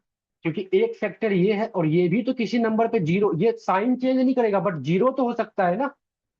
तो हमें क्या करना, जब भी आपको आपके इनइक्वालिटी के अंदर में इक्वल टू वाला साइन दिखे तो ऑन दैट टाइम आप करोगे क्वेश्चन सॉल्व सेम पैटर्न से, लेकिन जिस फैक्टर को आपने इग्नोर किया है उसको भी चेक करोगे क्या वो भी मेरे को जीरो बना सकता है। यस, बना सकता है। तो मैं लिखूंगा यूनियन टू, मतलब एक टू भी ऐसा नंबर है तो इस पूरे को क्या करेगा, होल्ड करेगा। क्लियर है? ठीक है, तो बेसिक बेसिक से स्टार्ट करते हैं, आराम आराम से देख। मान लेते हैं मैंने एक क्वेश्चन और लिखा, मैंने लिखा इस बार क्या, तो x+1 x-3 अपॉन में x-3, सॉरी x-5, और इसको मान के चलते हैं let suppose less than zero, कुछ मैंने ऐसा लिखा। अब क्या पैटर्न है, सबसे पहले पैटर्न है कि अगर आपके क्वेश्चन में कोई इवन पावर फैक्टर है तो उसको आप इग्नोर कर दीजिए। तो मेरे वाले इस क्वेश्चन में कोई भी इवन फैक्टर नहीं है, मतलब मेरे को सबको लेकर चलना पड़ेगा। ठीक है, आप दूसरा स्टेप क्या है कि आप एक नंबर लाइन ड्रॉ कीजिए। नंबर लाइन क्या होगा, माइनस इन्फिनिटी से इन्फिनिटी वाला होगा। आप जितने भी ऑड पावर फैक्टर थे उन सबको इक्वल टू जीरो पुट करके एक्स की वैल्यू निकाल लो। पहले वाले को इक्वल टू जीरो पुट करेंगे तो x+1 इक्वल टू जीरो, तो मेरे पास पहले वाले से आएगा -1, दूसरे वाले से आएगा +3 और नीचे वाले से आएगा +5। क्लियर? अब मैंने क्या बोला कि आप किसी एक इंटरवल का वैल्यू निकालो, सिंस आपने ऑड किया हुआ है तो किसी एक का आप साइन चेक कर लो, बाकी चेंज होता रहेगा। तो मान लेते हैं मैंने इस इंटरवल के बीच से कोई एक नंबर लेता हूं और उससे मैं इस पूरे का साइन चेक करना चाहता हूं, तो -1 और 3 के बीच में कहीं कहीं जीरो लाई कर रहा होगा। अब मैं क्या करूंगा, एक्स के प्लेस पे जीरो पुट करूंगा। तो मैं जब यहाँ पे जीरो पुट करूंगा तो 0+1 ये एक पॉजिटिव नंबर आएगा, यहाँ पे 0-3 ये एक नेगेटिव नंबर आएगा, यहाँ पे 0-5 ये एक नेगेटिव आएगा। तो ऊपर में पॉजिटिव नेगेटिव ये आ जाएगा नेगेटिव, और नीचे में नेगेटिव है, तो ओवरऑल टर्म क्या रहेगा, पॉजिटिव। तो क्या मैं कह सकता हूँ ये जो साइन देगा मेरे को पॉजिटिव देगा। और सिर्फ मैंने एक इंटरवल निकाल लिया और मुझे पता है कि मैंने सिर्फ और सिर्फ ऑड पावर फैक्टर को यूज किया है, तो अब साइन चेंज होता रहेगा, ये होगा नेगेटिव, ये होगा पॉजिटिव, ये पॉजिटिव है तो इसके पीछे रहा होगा नेगेटिव, तो कुछ इस तरीके से। टू इजी, आपको हर एक को चेक करने की जरूरत भी नहीं है। अब मुझे क्या चाहिए, लेस देन जीरो चाहिए। तो लेस देन जीरो जो मतलब नेगेटिव चाहिए, तो नेगेटिव कहाँ कहाँ आ रहा है, एक तो यहाँ आ रहा है और एक तो यहाँ आ रहा है। तो क्या मैं कह सकता हूँ जो मेरा आंसर होगा क्या होगा, एक्स बिलोंग्स टू -इन्फिनिटी से -1 यूनियन 3 से लेकर 5। क्लियर?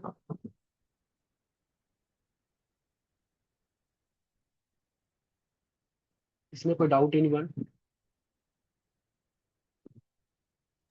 No sir. क्लियर आराम से? अगर सेम क्वेश्चन में सपोज जहां पे ये इक्वल टू जीरो होता तो क्या करते? मान लो सेम क्वेश्चन है, x+1 x-3 x-5 less than equal to zero है। तो मान लेते आप सेम ये प्रोसेस करते, इस प्रोसेस करने के बाद आपको ये साइन पता चल गया, तो मुझे बताएगा मैं आंसर इसका क्या लिखूंगा। क्या x बिलोंग्स टू -इन्फिनिटी से -1 यूनियन 3 से लेकर 5, ये क्या सही है या इसमें कुछ चेंजेस करने की नो जरूरत है? सर, 5 पे सर स्क्वायर -1 ब्रैकेट और आएगा। 3 इंक्लूडेड हो जाएगा। बिल्कुल, -1 इंक्लूड हो जाएगा, 3 इंक्लूड हो जाएगा, व्हाट अबाउट 5? सर 5 फाइव पे ही ले स्क्वायर सकते हैं, ब्रैकेट। नॉट डिफाइंड हो जाएगा।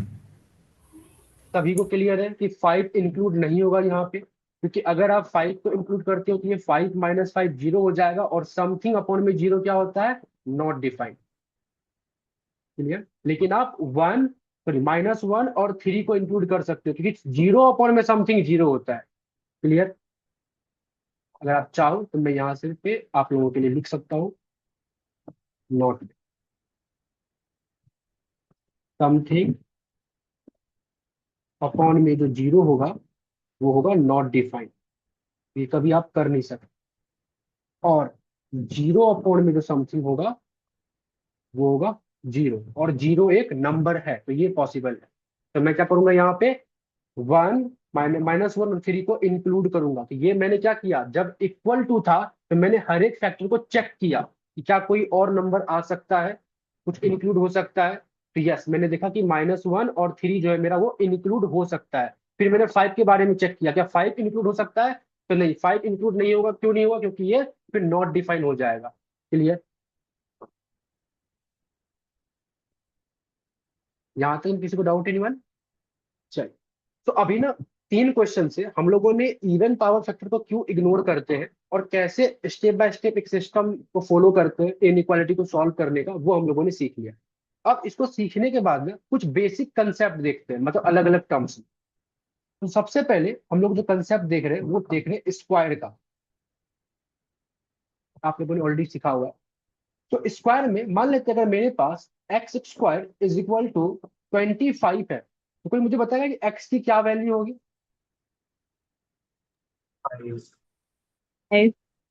ओनली 5 या और कुछ? +-5। +-5 प्लस माइनस +-5। कोई बताएगा ये +-5 कैसे आया? बिकॉज फिर स्क्वायर करते हैं तो नेगेटिव भी पॉजिटिव हो जाता है।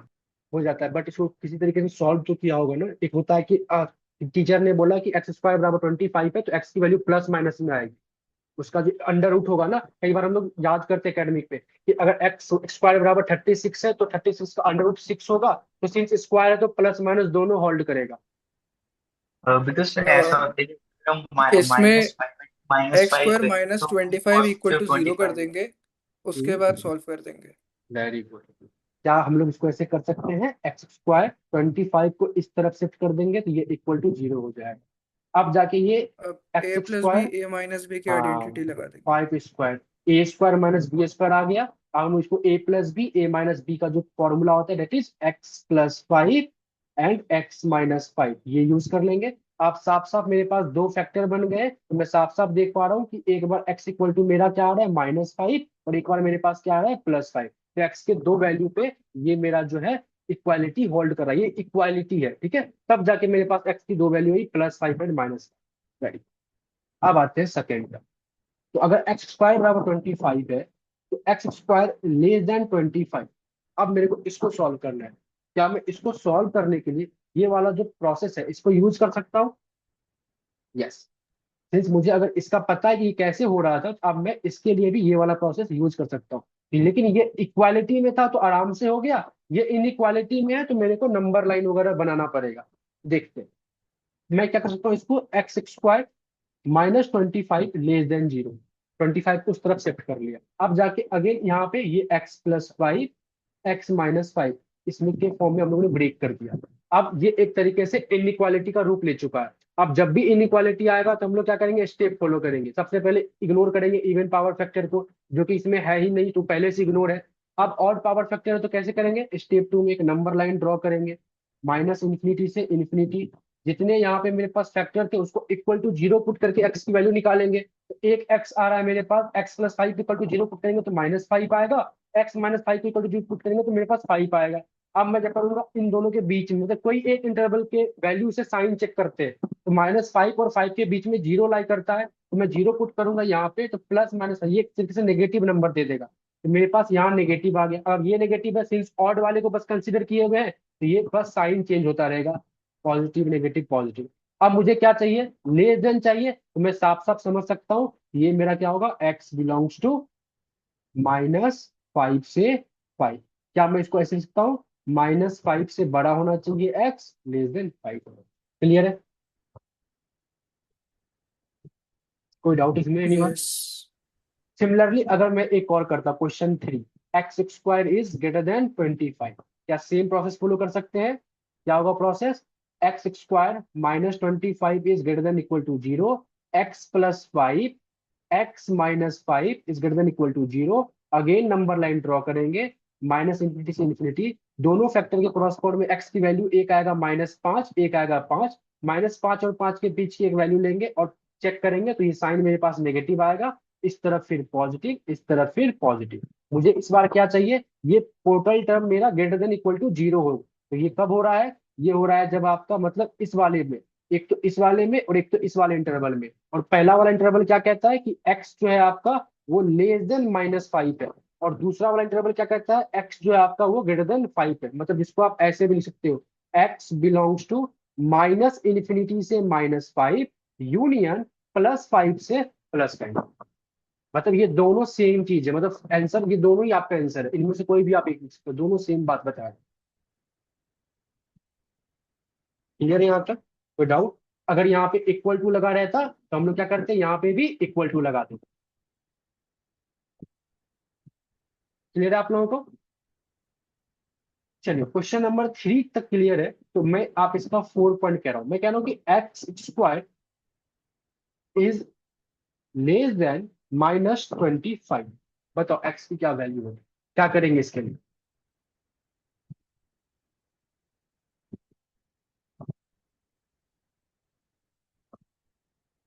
इनइक्वालिटी रिवर्स हो जाएगी माइनस से वो। ठीक है, मान लीजिए इन्वर्स हो जाएगी, तो मतलब ये -x² > 25 ऐसा करना चाहते हो आप? नॉट पॉसिबल, ये पॉसिबल नहीं है, और क्योंकि कोई? स्क्वायर का टर्म कभी भी नेगेटिव से छोटा नहीं हो सकता। ये सोचने वाली बात थी। बच्चा क्या करता है ना, यहाँ पे दिमाग लगाने लगता है, इसको इस तरफ शिफ्ट कर देता है, x² प्लस में 25 इज लेस देन 0, अब इसको सॉल्व करना चालू कर देता है। तो सोचना है कि अगर स्क्वायर टर्म है तो x की मैं कोई भी वैल्यू ले लूं, कुछ भी, वो कभी भी नेगेटिव तो नहीं होगा ना, इससे छोटा तो नहीं होगा ना। 0 भी लूंगा तो 0 भी इससे तो बड़ा ही है।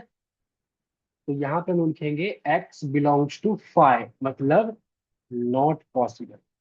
क्लियर? Similarly yes. एक fifth term x² is greater than -25। अब बताओ x का क्या ऐसा वैल्यू होगा जहां पे x² जो है -25 से बड़ा हो? और वैल्यू होगा sir, all For all value. values. All values. तो मैं लिखता हूँ x belongs to real number, सारे x के वैल्यू पे ये पॉसिबल है। तो क्या मैं कह सकता हूँ स्क्वायर के टर्म्स में यही 4-5 पॉसिबिलिटीज थी, जिसको कि हम लोगों ने एक तरीके से अच्छे से आइडेंटिटी कर लिया। अब ध्यान से देखते हैं, ये एक कंसेप्ट है स्क्वायर का। अब नेक्स्ट कंसेप्ट हम मान लेते हैं मॉडुलस। ठीक है, अब मॉडुलस में हम लोगों ने सीखा है कि जब भी मेरे पास mod of x is equal to 5 रहेगा, तो मुझे पता है कि x की जो वैल्यू होगी वो ±5 होगी। क्लियर? कि अगर मैं यहाँ पे +5 पुट करूं तब भी मॉड ऑफ 5 के बराबर आएगा, और x के प्लेस में मैं -5 पुट करूं तब भी मेरे पास मॉड ऑफ -5 के बराबर आएगा। यही होता है। और 5 ही क्यों लिख रहे हैं? क्योंकि ये x की जो वैल्यू है, साइन जो चेंज होगा वो 5 के आसपास ही चेंज होगा, मतलब 5 और -5 के आसपास ही चेंज होगा, इसलिए +-5 आया हुआ है। अब ध्यान से देखो, अगर ये समझ में आया हुआ, ये हम लोग करके आए हुए हैं, तो मेरे पास सेकेंड टर्म, अगर mod of x less than 5 है तो हम लोग क्या करेंगे? क्या मैं कह सकता हूँ -5। नेगेटिव आएगा? बताओ, चलो पहले आप ही लोग बताओ। Mod of x less than 5 है, तो अब x की मेरे को वो वैल्यू निकालनी है जो कि इसको होल्ड करे।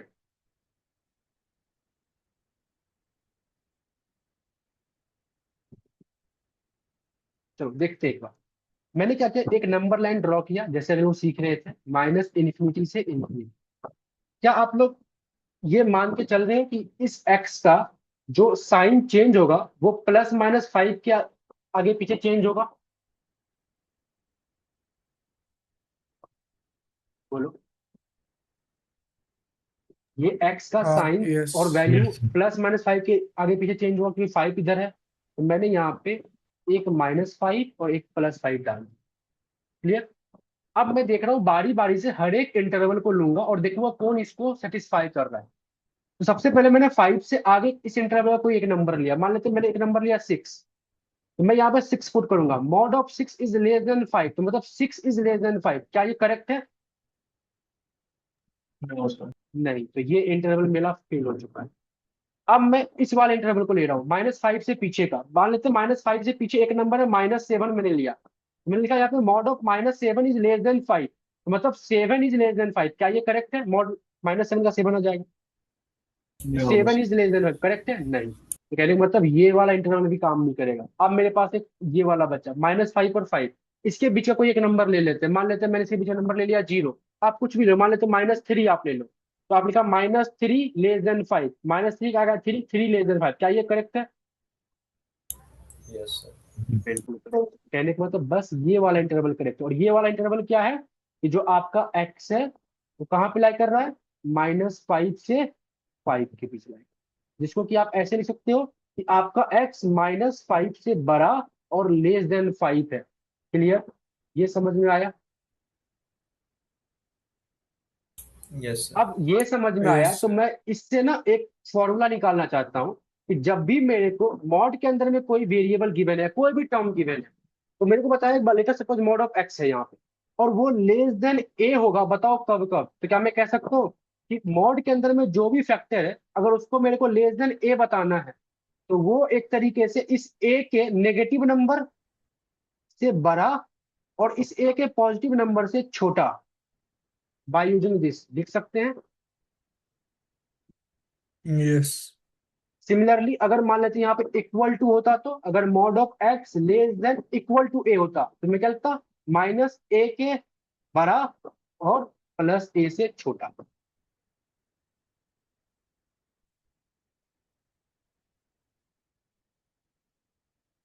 ये क्लियर है? Okay sir. ठीक है।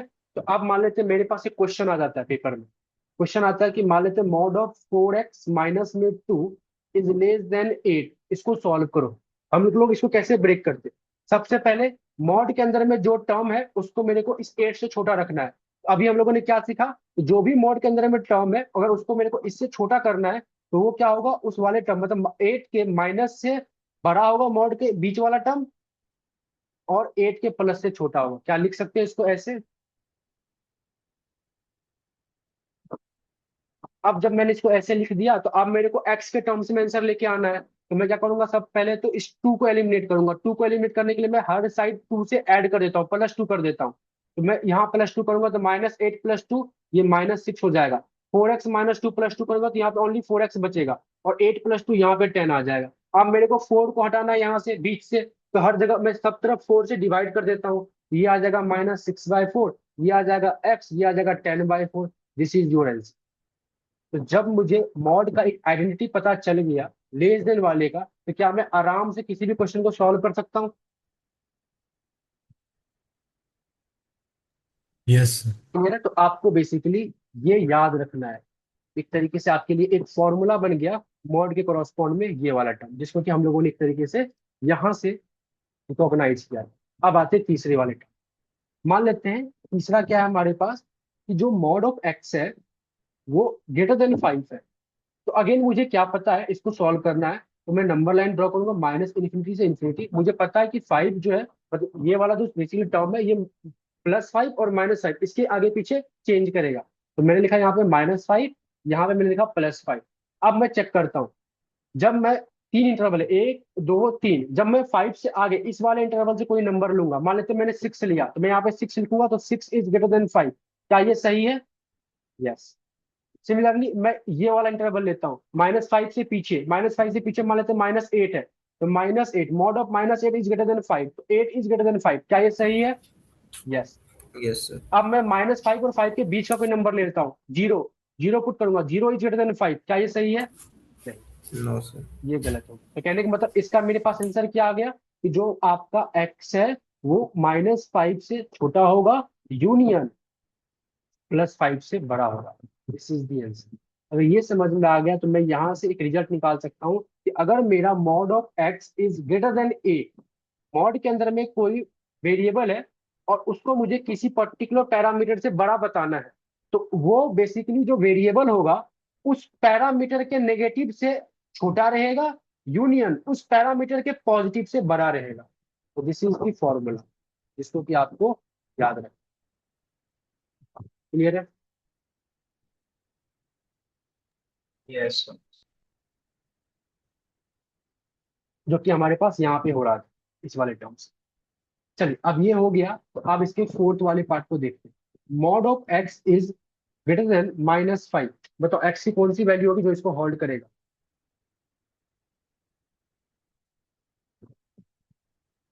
यहाँ पे कॉमन सेंस लगाओ, आपको मैथ्स पेन पेपर की जरूरत नहीं है।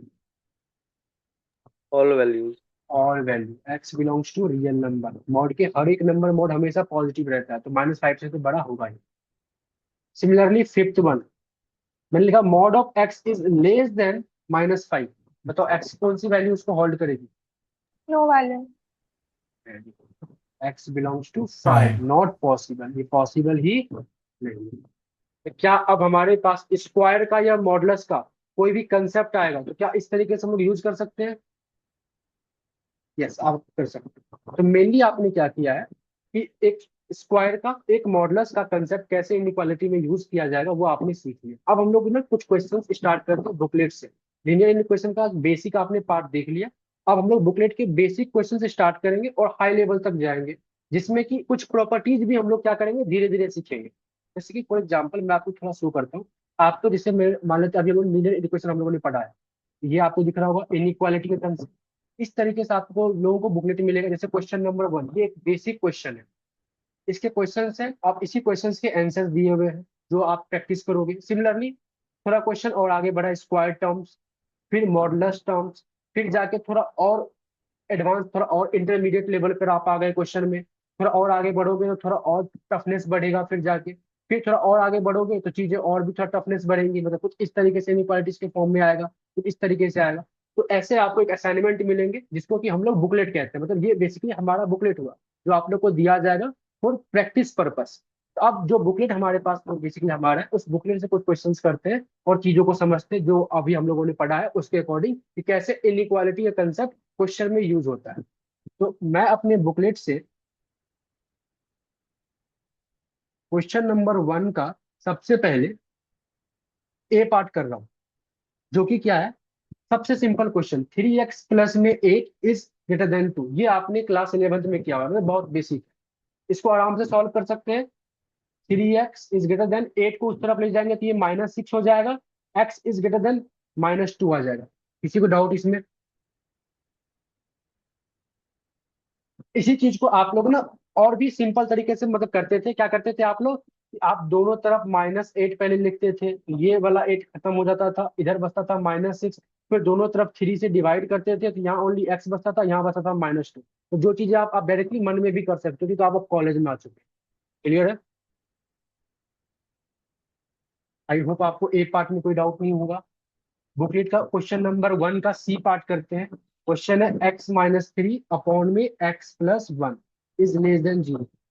इनइक्वालिटी बेस्ड है, कैसे करेंगे? सबसे पहला स्टेप, नंबर लाइन ड्रॉ करो, -इन्फिनिटी से इन्फिनिटी। सिंस यहाँ पे इवन पावर फैक्टर है ही नहीं तो इग्नोर करने की कोई जरूरत है नहीं। इसको और इसको, जो ऑड पावर फैक्टर है उसको इक्वल टू 0 पुट करके x की वैल्यू निकालो। तो एक से आ जाएगा आपके पास -1 और x-3 से आ जाएगा आपके पास 3। अब क्या करो, आप किसी भी एक इंटरवल का साइन निकाल लो। तो -1 और 3 के बीच में वैल्यू 0 आता होगा। जब मैं यहाँ पे 0 पुट करूंगा x की जगह पे तो एक तरीके से मेरे पास ऊपर देगा नेगेटिव, नीचे आएगा पॉजिटिव, ओवरऑल टर्म नेगेटिव आएगा। मतलब ये साइन नेगेटिव दे रहा है, तो मतलब इधर पॉजिटिव आ रहा होगा, इधर भी पॉजिटिव आ रहा होगा। मुझे क्या चाहिए, लेस देन 0 चाहिए। तो लेस देन 0 कहाँ पे आ रहा है, बीच वाले इंटरवल में। तो x बिलोंग्स टू -1 से लेकर 3। अब मुझे बताओ -1 पे क्या लगेगा, ओपन ब्रैकेट या क्लोज ब्रैकेट? Open bracket. और 3 पे? क्लोज, 3 पे भी ओपन ब्रैकेट, क्लोज नहीं लगेगा, यहाँ पे लेस देन है। ओपन ही लगे। हाँ, अगर यहाँ इक्वल टू रहता तो यहाँ पे क्लोज लगता, बट यहाँ तो अभी भी ओपन ही रहता क्योंकि ये नॉट डिफाइन होता था। क्लियर? ये छोटी छोटी बातें आपको आंसर लिखने टाइम पे याद करनी है। जब भी आप आंसर लिखो तो इस चीज को याद करो, या कुछ इक्वालिटी है या नहीं है। क्योंकि कई बार पता है क्या होता है, आप क्वेश्चन सॉल्व कर लेते हो, अच्छा आंसर लिख भी देते हो सब सही, बट ये देने में मिस्टेक कर जाते हो। और जैसे ये देने में मिस्टेक करोगे ऑटोमेटिकली आपका 2 नंबर कट जाएगा। अगर 4 नंबर का क्वेश्चन है तो 2 नंबर कट जाएगा। वैसे इस टाइप के लुच्चू पुच्चू क्वेश्चन नहीं आएंगे, ये बेसिक चीजें हैं। क्वेश्चन किस टाइप का आएगा वो हम लोग सीखने वाले हैं, आज ही क्लास में देखेंगे। अभी तो फिलहाल हम लोग बस एक बेसिक कंसेप्ट देख रहे हैं। क्वेश्चन नंबर 1 का सी के बाद में एक एच कर रहा हूँ।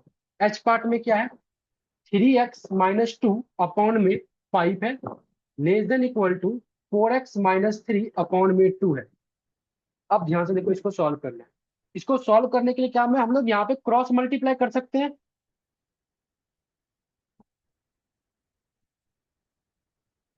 Yes sir. कर सकते हैं। अभी हम लोग क्रॉस मल्टीप्लाई इसलिए कर सकते हैं क्योंकि मुझे डिनोमिनेटर का साइन पता है। मुझे पता है ये 5 पॉजिटिव नंबर है, ये 2 एक पॉजिटिव नंबर है। जब तक मुझे डिनोमिनेटर का साइन पता होगा तब तक ही मैं क्रॉस मल्टीप्लाई कर सकता हूँ।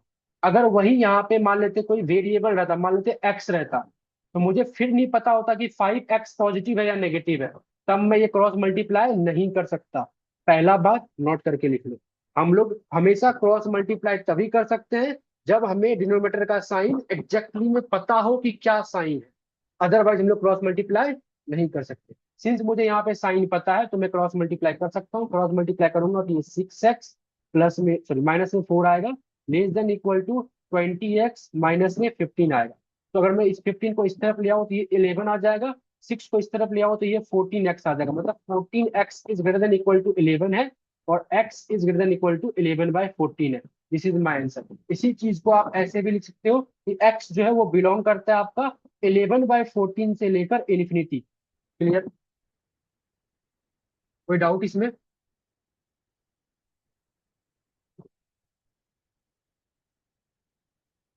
यहाँ तक क्लियर गाइस? एक रेसिप्रोकल का कंसेप्ट मैंने आपको बताया कि कैसे कब क्रॉस मल्टीप्लाई होगा। अब जाके क्वेश्चन नंबर 1 का ये तो हम लोगों ने बेसिक कर लिया। अब जाके हम लोग करते हैं, लेटर सपोज अपने बुकेट का क्वेश्चन नंबर 2 का कुछ पार्ट, तो नोट क्वेश्चन नंबर 2 में क्वेश्चन नंबर 4 के कुछ पार्ट कर। तो क्वेश्चन नंबर 4 का सबसे पहले मैं ए पार्ट कर रहा हूँ। मेरे पास क्या गिवन है, दैट इज 3x माइनस में 7 is greater than equal to sorry greater than 4। Normally normally इतना दे रखा है। सबसे बात पहले बताओ क्या ये मॉडुलस वाला कंसेप्ट यूज होगा यहाँ पे, और मॉडुलस वाले में कौन सा होगा, mod of x is greater than a वाला। और इसका फॉर्मूला क्या था कि अगर मेरे को किसी पैरामीटर से मॉडुलस वाले वैल्यू को बड़ा दिखाना है तो वो मॉडुलस वाली वैल्यू उस पैरामीटर के नेगेटिव का छोटा होगा, यूनियन उस पैरामीटर के पॉजिटिव से बड़ा होगा। क्लियर? अब इसको अगर मैं इसमें ब्रेक करना चाहूँ तो मैं क्या लिखूंगा, जो 3x माइनस 7 है ये -4 से छोटा होगा, यूनियन 3x माइनस 7 जो है वो +4 से बड़ा होगा। अब बारी बारी से ब्रेक करेंगे, 3x माइनस 7 को उस तरफ लेके जाएंगे तो -4 + 7 ये 3 बन जाएगा, union 3x is greater then 3, x is less then 1, union x is greater then 3। यही हमारा आंसर है। इसी चीज को अगर आप इस तरीके से लिखना चाहो तो x बिलोंग्स टू -∞ से 1 यूनियन 3 से इन्फिनिटी। कोई डाउट इसमें?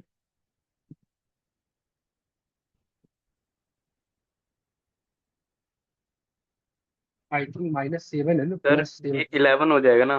बिल्कुल बिल्कुल अरे ये 11 सर नहीं वो तो होना चाहिए। 11/3 हो बिल्कुल जाएगा। बिल्कुल ये 11/3 है, और इसलिए मिस्टेक। क्लियर है? अब ठीक है। चलिए अगर आप ठीक है थोड़ा और आगे बढ़ते, क्वेश्चन नंबर 4 का आप डी पार्ट में करना। डी पार्ट में लिखा गया है 4 माइनस में 1/x, ये मॉड के अंदर में है, लेस देन इक्वल टू 2 है। क्या मैं कह सकता हूँ मुझे कौन सा फॉर्मूला यूज करना पड़ेगा, mod of x is less than a वाला, less than equal to a वाला। और ये फॉर्मूला क्या कहता है कि अगर मेरे को मॉडुलस वाली वैल्यू को किसी पैरामीटर से लेस देन बताना है तो वो क्या होगा, उस पैरामीटर के नेगेटिव से बड़ा और उसके पॉजिटिव से छोटा, और इक्वल टू लगाया तो यहाँ पे इक्वल टू लगा दिया। अब अगर इस फॉर्म में अगर मैं लिखना चाहूँ तो ये क्या होगा, -2 से बड़ा होगा 4 - 1/x, और +2 से छोटा होगा, और इक्वल टू साइन लगा हुआ है तो यहाँ पे इक्वल टू लगा दें। सबसे पहले तो फॉर्मूला के हिसाब से मैंने इसको ब्रेक कर दिया। अब मुझे ना ये क्वेश्चन लिखा गया है सॉल्व फॉर एक्स, मुझे एक्स की वैल्यू निकालनी है, मतलब इस पूरे टर्म की नहीं निकालनी, एक्स निकालना है। सॉल्व फॉर एक्स लिखा हुआ है तो मेरे को एक्स निकालना है कि एक्स इसके बीच में लाई करेगा। उसके लिए क्या करेंगे हम लोग, सब तरफ पहले तो मतलब इस 4 को एलिमिनेट करने के लिए हर एक साइड में 4 से माइनस कर देता हूँ। जब मैं 4 से माइनस करूंगा तो यहाँ पे बेसिकली -4 -2 -6 हो जाएगा। यहाँ पे बेसिकली ओनली -1/x बचेगा, और यहाँ पे बेसिकली -2 आ जाएगा। क्लियर? ठीक है। अब जैसे मेरे -2 आ गया, अब यहाँ पे क्या है मेरे पास, माइनस नेगेटिव साइन है, तो मेरे को ये नेगेटिव हटाना है। तो मैं नेगेटिव हटाने के लिए मैं क्या कर रहा हूँ, पूरे को नेगेटिव से मल्टीप्लाई कर देता हूँ। तो क्या आप लोगों को पता है कि हम लोग जब भी इनइक्वालिटी में नेगेटिव से मल्टीप्लाई करते हैं तो क्या होता है, इनइक्वालिटी रिवर्स हो जाती है। दो चीजें होती है। देखो क्या, मान लेते हैं मैंने पहले लिखा कुछ इस तरीके से 2 इज लेस देन 3, ठीक है। अब मैंने इसको बोथ साइड क्या कर रहा हूँ, नेगेटिव से मल्टीप्लाई कर रहा हूँ, कुछ ऐसा। वो साइड में नेगेटिव से मल्टीप्लाई किया, तो मान लो तो मैं ऐसा भी फिलहाल ऐसे छोड़ देता हूँ। चलो दूसरा साइड बाद में करेंगे। जब मैंने 2 > 3 को बोथ साइड नेगेटिव से मल्टीप्लाई किया तो मेरे पास दो ऑप्शन है। या तो मैं ये वाला जो सिंबल है इस सिंबल को चेंज कर दूं। जब 2 > 3 था, क्या -2 भी -3 से छोटा है? नहीं, -2 -3 से बड़ा है। तो जैसे ही आपने यहाँ पे नेगेटिव से मल्टीप्लाई किया बोथ साइड, तो ये आपका सिंबल क्या हो गया, चेंज हो गया। एक तो आप या तो सिंबल को चेंज कर दो, दूसरा कहता है कि आप सिंबल को वैसा रहने दो, आप क्या करो, वैल्यू को शिफ्ट कर दो। बताओ, क्लियर है? तो जब भी हम लोग माइनस से मल्टीप्लाई करते हैं तो या तो आप क्या करो, सिंबल को चेंज कर दो और वैल्यू सेम रहने दो, या तो आप क्या करो, सिंबल सेम रहने दो, वैल्यू को शिफ्ट कर दो। याद रहेगा ये चीज?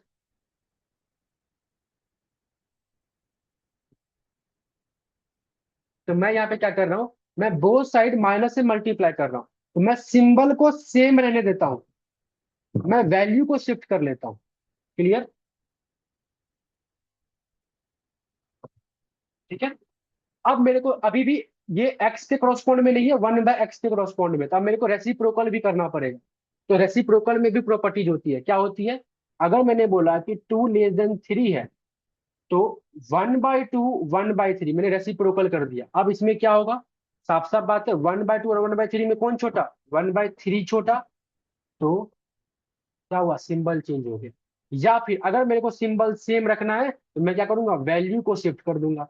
This is the properties of reciprocal. जब भी आप रेसिप्रोकल करते हो तो या तो आप अपने सिंबल को चेंज कर दो, अगर पहले लेस देन है तो बाद में रेसिप्रोकल के बाद वो ग्रेटर देन बन जाएगा। या नहीं तो अगर सिंबल सेम रखते हो तो आप वैल्यू को शिफ्ट कर दो, राइट वाली वैल्यू लेफ्ट में आ जाएगी, लेफ्ट वाली वैल्यू राइट में आ जाएगी। तो मैं यहाँ पे भी करता हूँ, मैं क्या कर रहा हूँ, सिंबल को सेम रहने दे रहा हूँ, वैल्यू को शिफ्ट कर देता हूँ। This is my final answer. तो इस क्वेश्चन के साथ मैंने दो प्रॉपर्टीज आपको, माइनस से मल्टीप्लाई करने के बाद क्या होता है एंड रेसिप्रोकल करने के बाद क्या होता है, वो मैंने आपको बताया है। क्लियर?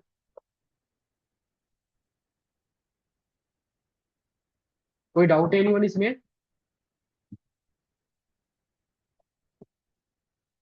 क्लियर सभी को? चलिए ये क्लियर है, तो एक और क्वेश्चन करते हैं, एफ पार्ट। मतलब मैं कुछ कुछ क्वेश्चन मैं करूँ, बाकी आपको प्रैक्टिस करनी है। कोई डाउट हो तो बेसिकली आप पूछ सकते हो। सो एफ पार्ट का क्वेश्चन क्या है, मॉड ऑफ x² माइनस में 2 is less than equal to 1। ये मेरे पास क्वेश्चन गिवन है। सबसे पहले ना इस क्वेश्चन में मॉडुलस और स्क्वायर दो डिफरेंट कंसेप्ट यूज किए गए हैं। तो देखो इस टाइप के क्वेश्चन को कैसे डील करते हैं। सबसे पहले तो मैं मॉडुलस वाले फॉर्मूला से ब्रेक करूंगा। तो मॉडुलस वाला फॉर्मूला क्या कहता है कि कोई भी मॉडुलस अगर किसी पैरामीटर से लेस देन है तो मैं क्या करूंगा, उस पैरामीटर के नेगेटिव से बड़ा रखूंगा उस मॉडुलस वाले मॉड के अंदर वाले वैल्यू को, और उसके पॉजिटिव नंबर से छोटा रखूंगा। सबसे पहले मैंने ये ब्रेक कर दिया। अब जाके मैं क्या करूंगा, इस 2 को एलिमिनेट करूंगा। 2 को एलिमिनेट करने के लिए, बीच के 2 को एलिमिनेट करने के लिए मैं हर एक तरफ +2 कर देता हूँ। तो +2 करूंगा तो ये आ जाएगा 1, यहाँ बचेगा x² और ये आ जाएगा 3। क्लियर है? अब जैसे ही मेरे पास यहाँ पे आया, तो अभी मेरे को क्या करना है, सॉल्व फॉर x करना है, बट वैल्यू मेरे पास x² के टर्म्स में है। तो अब मैं क्या करूंगा, इसको स्प्लिट कर दूंगा दो टर्म्स में। x² is less than equal to 3 अलग सॉल्व करूंगा, x² is greater than equal to 1 अलग सॉल्व करूंगा। मतलब कि इतने पार्ट को मैंने अलग और इतने पार्ट को मैंने अलग सॉल्व किया। कैसे सॉल्व होगा, x², ये 3 इस तरफ आ जाएगा less than equal to 0, x² √3 का square less than equal to 0, a² minus b² में ब्रेक कर सकते हैं, that is a plus b, a minus b less than equal to 0। अब ये एक तरीके से इनइक्वालिटी आ चुका है। आप एक नंबर लाइन ड्रॉ करेंगे, माइनस इन्फिनिटी से इन्फिनिटी। पहले वाले फैक्टर से आएगा मेरे पास -√3, दूसरे वाले फैक्टर से आएगा प्लस का √3। अब मैं क्या करूंगा, किसी एक इंटरवल का साइन चेक करूंगा, -√3 और √3 के बीच में कहीं कहीं 0 आ रहा होगा। अब इस 0 को जब मैं यहाँ पुट करता हूँ तो ये प्लस और माइनस, ये पूरा का पूरा टर्म नेगेटिव आएगा। तो मतलब कि ये इंटरवल से ओवरऑल मेरे फंक्शन का साइन नेगेटिव आएगा। तो इस तरफ पॉजिटिव रहा होगा, इस तरफ पॉजिटिव रहा होगा। मुझे इसका आंसर क्या चाहिए, लेस देन चाहिए। तो लेस देन कहाँ पे होल्ड कर रहा है, यहाँ पे होल्ड कर रहा है।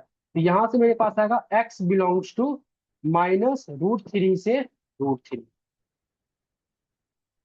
अब मैं इसको इस वाले को सॉल्व करूंगा, तो ये वाला भी कैसे सॉल्व होगा, x² -1 is greater than equal to 0। अब इसको फिर x प्लस वन और x minus one is greater than equal to zero. Number line draw करूंगा इन्फिनिटी से, माइनस इन्फिनिटी से इन्फिनिटी। एक है माइनस वन, एक है प्लस वन। माइनस वन और वन के बीच में जीरो पुट करते हैं, ये आएगा नेगेटिव, ये आएगा पॉजिटिव, ये आएगा पॉजिटिव। मुझे इस बार क्या चाहिए? पॉजिटिव चाहिए। पॉजिटिव मतलब ये वाला और ये वाला, ये दोनों इंटरवल है। ये इंटरवल क्या कहता है कि जो आपका x है वो बिलोंग करेगा माइनस इन्फिनिटी से माइनस वन यूनियन वन से इन्फिनिटी, जिसमें कि हम लोग क्या कर सकते हैं, वन और माइनस वन को क्लोज ब्रैकेट ला सकते हैं। क्लियर है? अच्छा, इन्फिनिटी पे कभी क्लोज लगता है एनीवन? क्या इन्फिनिटी पे कभी क्लोज लगेगा ब्रैकेट? No sir. नहीं, इन्फिनिटी कभी क्लोज नहीं हो सकता। अब ध्यान से देखिए, ये जो आपका आंसर आया है ये क्या कहता है कि एक्स स्क्वायर आपका वन से बड़ा कब होगा। ये जो आपका आंसर आया है ये क्या कहता है कि एक्स स्क्वायर आपका थ्री से छोटा कब होगा। लेकिन आपको चाहिए क्या कि एक्स स्क्वायर आपका थ्री से छोटा वन से बड़ा, ये साइमल्टेनियसली आपको आंसर बताना है, अलग अलग थोड़ी बताना है। आंसर तो आपको इसका बताना है, लेकिन आपने इसको ब्रेक किया कि मेरा एक्स स्क्वायर वन से बड़ा कब होगा और एक्स स्क्वायर एक्स के कौन से वैल्यू पे थ्री से छोटा होगा। लेकिन मेरे को साइमल्टेनियसली एक्स की वैल्यू बताना है जिसपे कि एक्स स्क्वायर वन से बड़ा भी हो और थ्री से छोटा भी हो। तो अब मैं क्या करूंगा, अगेन एक नंबर लाइन ड्रॉ करूंगा जो कि माइनस इन्फिनिटी से इन्फिनिटी रहेगा। अब जितने मेरे पास ये नंबर आए हुए हैं इन सबको मैं पुट करूंगा। क्या सब नंबर है? एक तो माइनस इन्फिनिटी से इन्फिनिटी तो हो ही गया है, एक है मेरे पास माइनस रूट थ्री, एक है मेरे पास minus one one root three. मतलब कि इसका मतलब मैंने कर लिया और इसका मैंने कर लिया। क्लियर है? मैंने क्या किया, एक नंबर लाइन फिर से ड्रॉ किया और जितने भी यहाँ पे नंबर्स थे वो सारे नंबर्स को सीक्वेंस में मैंने पुट कर दिया। ये जो है x square less than equal to three, ये कहता है कि मैं तब होल्ड करूंगा जब एक्स की वैल्यू माइनस रूट थ्री से लेके रूट थ्री के बीच में लाई करेगा। अब x square greater than one वाला जो वैल्यू है वो कहता है मैं तब होल्ड करूंगा जब एक्स की वैल्यू या तो वन से बड़ी हो या तो माइनस वन से छोटी हो। अब मुझे कॉमन एरिया निकालना है, तो क्या मैं कह सकता हूँ ये है कॉमन एरिया जहां पे दोनों साइमल्टेनियसली होल्ड कर रहे हैं। तो इट मीन्स इस क्वेश्चन का जो आंसर होगा वो होगा आपका x belongs to minus root three से लेकर माइनस वन यूनियन वन से लेकर रूट थ्री। समझ में आया क्वेश्चन? इस टाइप के क्वेश्चंस आपके पेपर में आएंगे, यहां से जो आप क्वेश्चन होगा ऐसे क्वेश्चंस पेपर में आपके आएंगे और आएंगे तो आपका 4 मार्क्स में क्वेश्चन आएगा। क्लियर? कोई डाउट है इसमें एनीवन?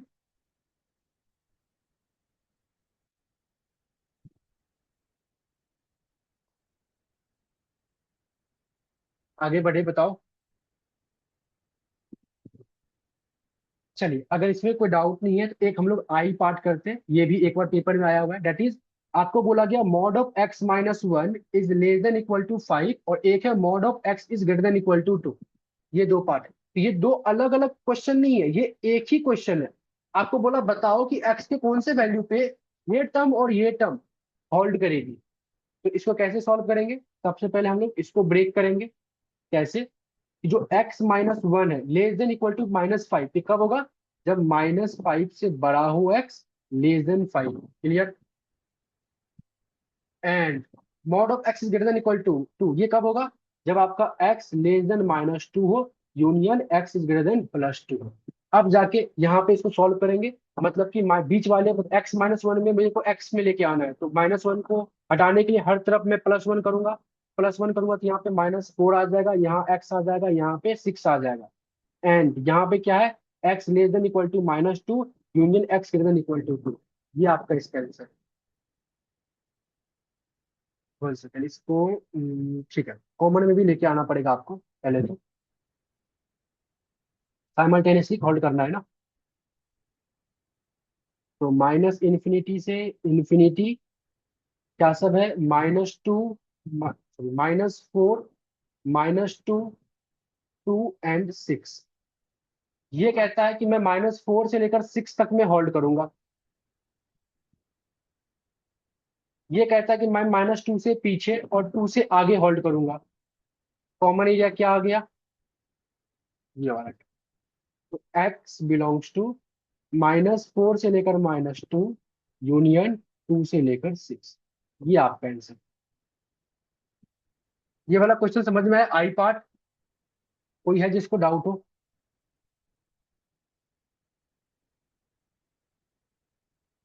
ये क्लियर है? चलिए ये क्लियर है, तो एक के पार्ट करते हैं। ये भी एक बार 2023 में भी पेपर में आया हुआ, उससे पहले भी आया हुआ, और हो सकता है कि आपके इंटरनल में भी पूछ ले। क्वेश्चन बोला गया mod of x minus one upon में मॉड ऑफ एक्स माइनस में two is greater than equal to zero. ये क्वेश्चन को आप सॉल्व। अब ध्यान से, कुछ क्वेश्चंस ना आपको प्रैक्टिस के बेसिस पे ये सीखना होगा कि कुछ क्वेश्चंस में कुछ अलग तरीके से हम लोग पैटर्न यूज कर रहे हैं। जैसे फॉर एग्जांपल इस क्वेश्चन की मैं बात करूं, यहाँ पे मैं इसको सिंपल डायरेक्ट सॉल्व ना करके मैं पहले कुछ लेट ले रहा हूँ। मैं लेट ले रहा हूँ मॉड ऑफ एक्स को इक्वल टू वाई। जैसे ही मैं मॉड ऑफ एक्स को इक्वल टू वाई लूंगा तो ये क्वेश्चन बहुत सिंपल हो जाएगा। क्या हो जाएगा? वाई माइनस वन अपॉन में y minus two greater than equal to zero. अब ये सिंपल एक इनइक्वालिटी हो गया रेसिप्रोकल वाला। अब मैं आराम से यहाँ पे एक नंबर लाइन ड्रॉ करूंगा माइनस इन्फिनिटी से इन्फिनिटी, और दोनों फैक्टर को इक्वल टू जीरो पुट करूंगा तो एक से आएगा वन, एक से आएगा टू। अब मेरे को चेक करना है तो मैं चेक करता हूँ वन और माइनस के बीच में कहीं कहीं जीरो लाई कर रहा होगा। जब जीरो यहाँ पे पुट करेंगे तो ये पॉजिटिव दे देगा, मतलब इस तरफ पॉजिटिव है तो यहाँ पे नेगेटिव आएगा, यहाँ पे पॉजिटिव आ रहा होगा। मुझे क्या चाहिए? पॉजिटिव वाला वैल्यू चाहिए। तो ये कब हो रहा होगा? जब मेरा y जो है वो लेस देन वन हो, यूनियन y जो है मेरा ग्रेटर देन टू हो। तो सबसे पहले मैंने क्या किया, क्वेश्चन में मॉड ऑफ एक्स को y में लिख लिया, तब जाके सॉल्व किया। लेकिन मेरा आंसर यहाँ पे खत्म नहीं होगा, क्योंकि मेरे पास क्वेश्चन क्या था, एक्स के करस्पॉन्ड में। मेरे को एक्स के रिप्रेजेंट में आंसर देना है, और एक्स को मतलब मॉड ऑफ एक्स को मैंने वाई माना है। तो जहां जहां पे वाई है वहां वहां पे मॉड ऑफ एक्स लिखेंगे। यहाँ पे mod of x is less than one, union यहाँ पे mod of x is greater than two. अब mod of x less than one क्या होगा? माइनस वन से बड़ा x less than one, union mod of x greater than two क्या होगा? X से less than minus two, union x is greater than. ये इसका प्रॉपर आंसर है। क्लियर है? अब अगर इसको थोड़ा लाइन डायग्राम पर देखना चाहते हो तो देख सकते हो, माइनस इन्फिनिटी से infinity, minus two, minus one, one और टू। तो ये कहाँ कहाँ पे लाई कर रहा है? ये लाई कर रहा है माइनस टू से पीछे, माइनस वन से लेके वन के बीच, और टू से आगे। मतलब ये सारे ऐसे रीजन है जिस रीजन पे आपका ये वाला जो इनइक्वालिटी है वो होल्ड कर रहा है। ये क्वेश्चन बहुत इंपॉर्टेंट है। हो सकता है कि आपके किसी भी कॉलेज में से, आप में से किसी भी एक कॉलेज में से आपके इंटरनल में भी पूछा जा सकता है, और हो सकता है आपके फाइनल पेपर में दोबारा से भी रिपीट हो जाए ये, क्योंकि कई बार रिपीट हो चुका है ये क्वेश्चन। जहां तक में किसी को डाउट ही नहीं, वन सभी को क्लियर है? चलिए अगर ये क्लियर है तो एक और अच्छा सा क्वेश्चन देखते हैं। क्वेश्चन हम लोग लेके चलते हैं, that is mod of x minus one plus में mod of x minus two is greater than equal to four. एक क्वेश्चन हमारे पास ये है, ठीक है? तो इस क्वेश्चन को सॉल्व करने से पहले मैं थोड़ा सा आपको बताता हूँ। अगर मेरे पास मॉड ऑफ एक्स होता है तो क्या मैं इस मॉड ऑफ एक्स को कुछ इसी तरीके से ब्रेक करता हूँ ना, कि मतलब ये जो मॉड ऑफ एक्स है ये जीरो के आगे पीछे अपना साइन को चेंज करेगा। तो मैं क्या करता हूँ, ऐसे लिखता हूँ कि एक एक्स अगर लेस देन जीरो रहेगा तो क्या होगा, x greater than equal to zero होगा तो क्या रहेगा। अगर एक्स लेस देन जीरो रहेगा तो ये इसके आगे माइनस लग जाएगा, और x greater than equal to zero रहेगा तो ये जैसा का तैसा एक्स रहेगा। क्या मॉडुलस फंक्शन को ऐसे ही ब्रेक करते हैं? तब जाके बोलते हैं ना कि जब एक्स की वैल्यू आप जीरो से पीछे वाला कोई टर्म लोगे, मान लेते हैं माइनस वन लोगे, तो यहाँ पे माइनस वन पुट करोगे एक्स के प्लेस पे, तो बाहर का माइनस मिलके इसको प्लस का वन बना देगा। और जीरो से आगे लोगे तो ये पहले से पॉजिटिव है, तब जाके इसकी ओवरऑल टर्म हमेशा पॉजिटिव आती है। ये क्लियर है आप लोगों को कि मॉड ऑफ एक्स को कुछ इसी तरीके से ब्रेक करते हैं हम लोग?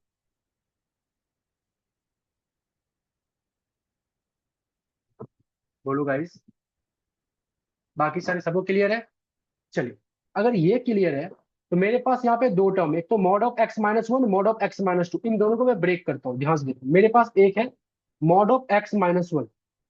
बताओ ये mod of x minus one जो है ये एक्स के कौन से वैल्यू के आगे पीछे अपने साइन को चेंज करेगा?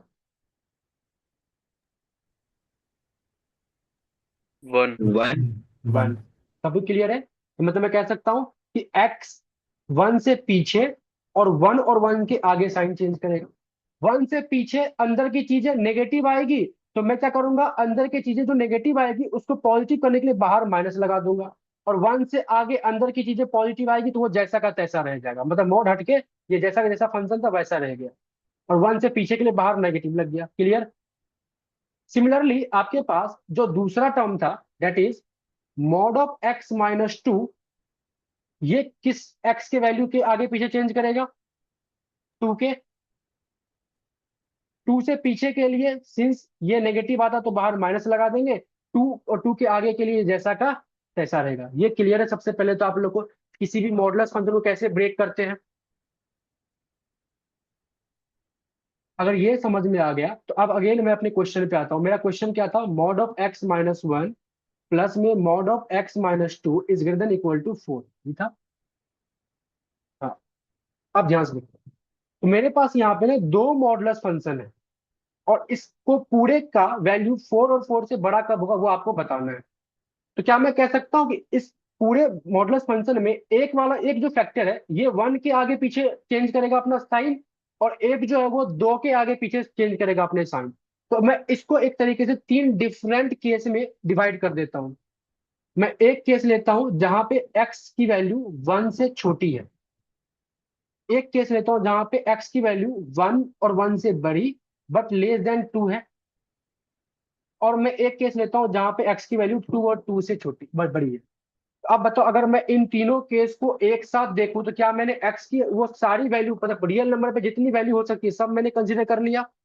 1 और 1 से पीछे के लिए ये, 1 और 2 तक के लिए ये, और 2 और 2 से पीछे आगे के लिए ये। क्लियर है? अब जब मैं 1 और 1 से पीछे के लिए आऊंगा तो बताओ, x 1 से पीछे, 1 से पीछे के लिए ये वाला फंक्शन कैसे ब्रेक होगा? बाहर माइनस के साथ ब्रेक होगा। तो क्या मैं कह सकता हूँ जब आपकी x 1 से पीछे होगी तो पहला वाला जो फैक्टर है उसके साथ बाहर माइनस लग जाएगा। अब दूसरा वाला जो फैक्टर है, बताओ दूसरे वाले फैक्टर के साथ क्या होगा? दूसरा वाला फैक्टर कहता है कि मैं माइनस है। 2 से पीछे माइनस दूंगा, मतलब 2 से पीछे रहेगा x की वैल्यू तो मेरे बाहर माइनस लगेगा। तो क्या 2 से पीछे मतलब 1 से पीछे भी तो हुआ, तो दूसरा वाला भी क्या होगा? माइनस के साथ ही आएगा। मतलब कि अगर माइनस के साथ आएगा तो मतलब यहाँ पे मैं प्लस को माइनस में कन्वर्ट कर देता हूँ। तो minus x minus two greater than equal to 4। Similarly अब मैं इसको सेकेंड वाले को ब्रेक कर रहा हूँ, 1 से आगे की बात कर रहा है। जब मैं 1 से आगे, एक्स की वैल्यू 1 से बड़ी है तो क्या मैं कह सकता हूँ ये पहला वाला प्लस के साथ आएगा, लेकिन 2 से छोटी है तो दूसरा वाला माइनस के साथ आएगा। और तीसरा केस में एक्स 2 और 2 से बड़ा, 2 से बड़ा तो मतलब 1 से भी बड़ा होगा, तो पहला वाला भी प्लस के साथ और दूसरा वाला भी प्लस के साथ। तो सबसे पहले मैं आप सभी से पूछना चाहता हूं कि मैंने इस क्वेश्चन को 3 अलग केस में पहले डिवाइड किया और तीनों केस के अकॉर्डिंग उसको मैंने सिंप्लीफाई किया। किसी को कोई डाउट है इसमें? कोई ऐसा है जिसको इसमें कुछ पूछना हो कि सर कैसे ब्रेक हुआ सर है, क्या हुआ? बीच वाले केस में क्यों नहीं आया ग्रेटर देन इक्वल टू? बीच वाले केस में इक्वल टू यहाँ पे कह रहे हैं यस सर। ये इसलिए क्योंकि मतलब मैं 2 को भी ब्रेक करना चाहता हूँ, क्योंकि 2 को ब्रेक करूंगा तब तो मैं इसका सेपरेट दिखा सकता हूँ। अच्छा। ठीक है, ओके 1 ओके। और सर 2 बट इसको ब्रेक करना चाहते हो। यस, तो सेकंड वाला केस पॉसिबल कैसे हो रहा है? हाँ तो वही तो आप देखेंगे ना, कौन सा केस पॉसिबल है कौन सा केस पॉसिबल नहीं, वो तो अभी सॉल्व करेंगे तब पता चलेगा ना। ठीक है, चलो अब पहले वाले केस को सॉल्व करते हैं। पहला वाला केस क्या कुछ ऐसा होगा, माइनस एक्स प्लस का 1 माइनस एक्स प्लस का 2 ग्रेटर देन इक्वल टू 4। तो माइनस 2x प्लस का 3 is greater than equal to 4। तो minus 2x is greater than equal to 1। तो एक तरीके से अगर मैं इसको ऐसा लिखता हूँ, minus x is greater than equal to 1/2, और माइनस से मल्टीप्लाई करूंगा तो सिंबल चेंज कर दो, x is less than equal to -2। तो पहला वाला ये कहेगा क्लियर कि जब भी x आपका -1/2 से छोटा होगा तो ये होल्ड कर जाएगा। दूसरा वाला केस देखते हैं, x -1 minus x minus two greater than equal to 4। यहाँ देख रहे हैं मैं x एक सीधा कट जाता है, तो क्या यहां से मैं x की कोई भी वैल्यू निकाल पा रहा हूं? Not possible. तीसरा वाला केस देखते हैं, x -1 प्लस में x -2 is greater than equal to 4। तो 2x -3 is greater than equal to 4, 2x is greater than equal to 7, x is greater than equal to 7/2। क्या तीसरा आ गया? Therefore x belongs to minus infinity से -1/2 union 7/2 से लेके इन्फिनिटी। This is the answer of this question. Clear है? Sir इसमें ओवरलैपिंग वाले चीज को कंसिडर नहीं करना। जैसे कौन सी ओवरलैपिंग वाली?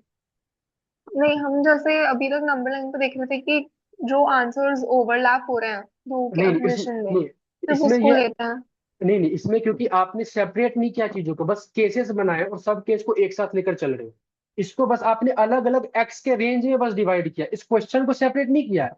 इस पूरे क्वेश्चन को अलग अलग एक्स के रेंज में बस डिवाइड किया है, सो डैट कि आप इस पूरे क्वेश्चन को एक साथ लिख सको। देखो हर जगह क्वेश्चन एक साथ लिखा हुआ है, क्वेश्चन ब्रेक नहीं हुआ है, एक्स का रेंज बस आपने ब्रेक किया है। क्लियर? Okay sir. ठीक है, चलो इसमें और किसी को डाउट है? आई थिंक आपको मॉडुलस वाला, अगर एक से ज्यादा मॉडुलस हो किसी पर्टिकुलर क्वेश्चन में, तो कैसे ब्रेक करेंगे तब सॉल्व करेंगे, ये भी समझ में आपको आ गया होगा। बाकी जब प्रैक्टिस करोगे और भी क्वेश्चन तो और भी अच्छे समझ में आएगा। एक और क्वेश्चन पास्ट ईयर वाला करते हैं हम लोग। क्वेश्चन है that is 1/x is less than equal to x square. अब मुझे बताओ इस क्वेश्चन में कैसे प्रोसीड करेंगे? क्या यहाँ पे क्रॉस मल्टीप्लाई कर सकते हैं? No sir. नहीं, क्यों नहीं कर सकते? हमें एक्स का वैल्यू साइन नहीं नहीं पता। पता फिर वो बिल्कुल, मुझे प्रोसीजर। डिनोमीटर में एक्स का साइन पता ही नहीं है तो मैं क्रॉस मल्टीप्लाई नहीं कर सकता। तो मुझे क्या करना पड़ेगा? शिफ्टिंग करना पड़ेगा। 1/x minus x square less than equal to 0। अब मैं यहाँ से x को लूंगा एलसीएम, तो मेरे पास ऊपर क्या बचेगा? 1 minus x cube is less than equal to 0। यहां तक में किसी को डाउट? अब अगर यहाँ पे कोई डाउट नहीं है तो क्या मैं कह सकता हूँ ये a cube minus b cube इस वाले फॉर्मूला में ब्रेक हो सकता है? A cube minus b cube का फॉर्मूला क्या होता है? A minus b a square plus b square plus a b all upon में x less than equal to. Clear? अब ये मेरे पास एक बेसिक क्या आ गया?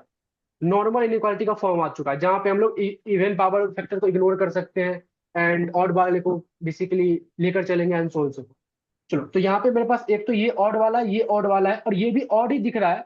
बट इसमें थोड़ा एक चीज रिकॉल करो, क्या मैं ये कह सकता हूँ कि एक्स की आप कोई भी वैल्यू ले लो ये हमेशा पॉजिटिव रहेगा? क्योंकि एक एक्स पे स्क्वायर है और एक एक्स सिंपल है, तो यहाँ पे प्लस साइन हर जगह। तो अगर आप एक्स का नेगेटिव भी लोगे ना तो स्क्वायर वाले का वेटेज बड़ा होगा, तो ओवरऑल टर्म हमेशा आपका पॉजिटिव आएगा। क्या ये हम लोग एनालाइज कर सकते हैं इसको देख के, इतने पार्ट को? बोलो गाइस। और अगर ये एनालाइज कर सकते हैं तो क्या मैं इसको भी सेम लॉजिक से इग्नोर कर सकता हूँ? क्योंकि ये हमेशा अगर पॉजिटिव आएगा तो ये सिंबल को कभी चेंज ही नहीं करेगा, साइन को, तो मैं इसको इग्नोर कर सकता हूँ। बचे हुए टर्म से मैं वैल्यू निकालूंगा। क्या सब बनेगा? एक तो एक्स का 0 आएगा और एक एक्स का 1 आएगा, मतलब नीचे वाले फैक्टर से 0 ऊपर वाले से 1 आएगा। अब मैं क्या करता हूँ, किसी वैल्यू को चेक करता हूँ, मतलब किसी इंटरवल को लेकर चलता हूँ। मान लेते हैं 1 से आगे कोई 2 आता, तो मैं 2 को पुट करता हूँ। अगर मैं यहाँ पर 2 पुट करता तो 1 माइनस 2 ये नेगेटिव आता, ये तो हमेशा पॉजिटिव ही है, ये पॉजिटिव है, तो ओवरऑल टर्म मेरा नेगेटिव आता। तो मतलब 1 से आगे ये टर्म नेगेटिव है, तो इसका मतलब ये है कि यहाँ पे पॉजिटिव रहा होगा, यहाँ पे नेगेटिव रहा होगा, क्योंकि साइन चेंज होती रहती है। मुझे क्या चाहिए? लेस देन इक्वल टू 0 चाहिए। तो लेस देन कहाँ पे आ रहा है? एक तो यहाँ, एक तो यहाँ। तो मैं क्या लिखूंगा? मेरा एक्स बिलोंग करेगा माइनस इन्फिनिटी से 0 यूनियन 1 से लेकर इन्फिनिटी। अब मुझे कोई बताएगा यहाँ पे 0 पे ओपन लगेगा या क्लोज क्लोज लगेगा? Open bracket. ओपन। 1 पे ओपन या क्लोज?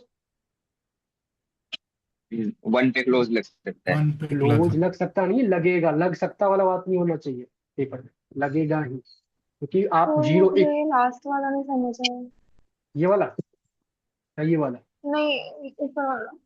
इसको मैंने देखो क्या किया, पहले ना a cube minus b cube वाले फॉर्मूला में ब्रेक कर दिया, that is a minus b a square plus b square plus में ए बी, पहले ये लिख दिया। अब मैं क्या देख रहा हूँ ना, ये सारे के सारे टर्म ना पॉजिटिव है, मतलब यहाँ प्लस है, यहाँ प्लस है, हर तरफ प्लस है। वेरिएबल दो ही है, जिसमें कि एक जो है एक पे पावर स्क्वायर है और एक लीनियर पे है। तो मैं एक्स की कोई भी वैल्यू लूंगा ना तो हमेशा स्क्वायर वाला टर्म ज्यादा वेटेज रखेगा। 0 पे तो 0 हो जाएगा, तब भी ये पॉजिटिव है। और 0 के अलावा कोई भी नंबर लेता हूं तो ये वाला टर्म की वैल्यू ज्यादा बड़ा आएगा और ये हमेशा पॉजिटिव रहेगा, तो ये ओवरऑल टर्म आपका पॉजिटिव रहेगा। तो अगर ये ओवरऑल टर्म एक्स के हर एक वैल्यू पे पॉजिटिव रहेगा तो कहने का मतलब ये चीजें, ये जो फैक्टर है ये आपके साइन को चेंज नहीं कर रहा ना। आपने आज की क्लास के जो इनिशियली में ये पढ़ा था कि मैं इवन पावर फैक्टर को इग्नोर करूंगा, तो वो क्यों कर रहे थे आप? क्योंकि इवन पावर फैक्टर का हमेशा साइन पॉजिटिव आता था और आपके साइन को चेंज करता नहीं, इसलिए इसको इग्नोर कर रहे थे। तो वो सेम कंडीशन ये भी तो अप्लाई कर रहा है, ये भी एक्स के हर एक वैल्यू पे हमेशा पॉजिटिव आएगा। इट मीन्स ये कभी साइन आपका चेंज करेगा नहीं, तो आप इसको इग्नोर कर सकते हो। हाँ, क्लियर? ये समझ आ गया उसको इग्नोर क्यों करना है। उसके हाँ, बाद हमने -1 - x/x को कैसे सॉल्व करा, मुझे ये नहीं इसके समझ। बाद मेरे पास ये दो फैक्टर हैं। एक फैक्टर को इक्वल टू जीरो पुट करेंगे तो एक्स की वैल्यू जीरो आएगी, इसको इक्वल टू जीरो पुट करेंगे तो एक्स की वैल्यू वन आएगी। क्लियर? तो अब मैंने एक लंबर लाइन ड्रॉ करके माइनस इन्फिनिटी से इन्फिनिटी तक में एक तो जीरो एक तो वन, अब तीन इंटरवल मेरे पास आ चुके हैं। तीनों इंटरवल में से किसी भी एक इंटरवल की कोई भी एक नंबर को लेकर मैं ओवरऑल साइन चेक करना चाहता हूँ। तो मैंने लिया टू। जब मैंने टू लिया तो मैंने क्या देखा कि ये टर्म नेगेटिव आ रही है, ये तो पॉजिटिव है ही, और ये पॉजिटिव आ रहा है। तो पॉजिटिव माइनस इंटू में नेगेटिव, ये नेगेटिव होगा, यहाँ पे पॉजिटिव था, तो ओवरऑल टर्म आपका नेगेटिव आ रहा था, तो मैंने यहाँ पे नेगेटिव लिखा। और सिंस ओनली आप ऑड पावर फैक्टर को कंसिडर कर रहे हो, तो साइन क्या होता है, चेंज होता रहता है। ये नेगेटिव आया तो इसके पीछे पॉजिटिव रहा होगा, इसके पीछे नेगेटिव रहा होगा। क्लियर? Yes sir. और अब जो आपका डाउट था वो क्लियर हो गया ना, क्या मतलब कैसे वन जीरो लिए। हाँ अब मेरे सर। को चाहिए लेस देन जीरो, तो मेरे पास ये आंसर आ चुका।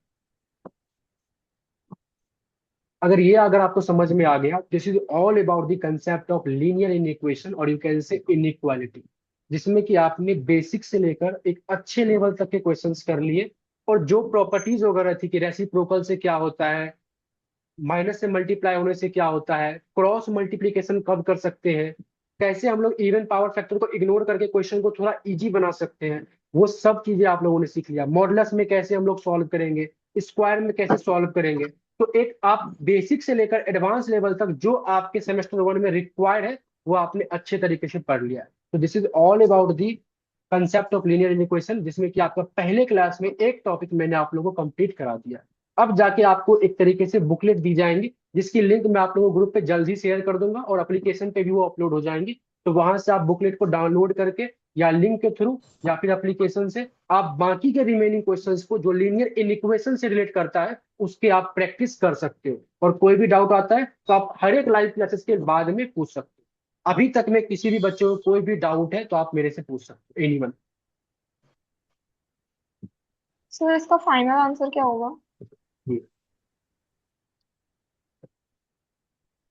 हमको 1 से इंफिनिटी वाला नेगलेक्ट नहीं करना है इसमें। नहीं, क्यों करेंगे, वन वन से वन अगर रखते हैं तो ये वन है ना, वन वन जीरो और इक्वल टू जीरो तो ले सकते हैं ना। वन से इन्फिनिटी में ही तो नेगेटिव आ रहा है, और मेरे को less than equal to zero ही तो चाहिए। और माइनस इन्फिनिटी से जीरो से ले नेगेटिव आ रहा है, तो मतलब ये चाहिए जहां जहां नेगेटिव आ रहा है, क्योंकि लेस देन जीरो चाहिए। तो जहां जहां नेगेटिव आ रहा है बस वही इंटरवल को हम लोग कंसिडर कर रहे हैं। क्लियर? Yes sir. चलिए, और किसी को डाउट ही नहीं, क्लास से रिलेटेड या कुछ और?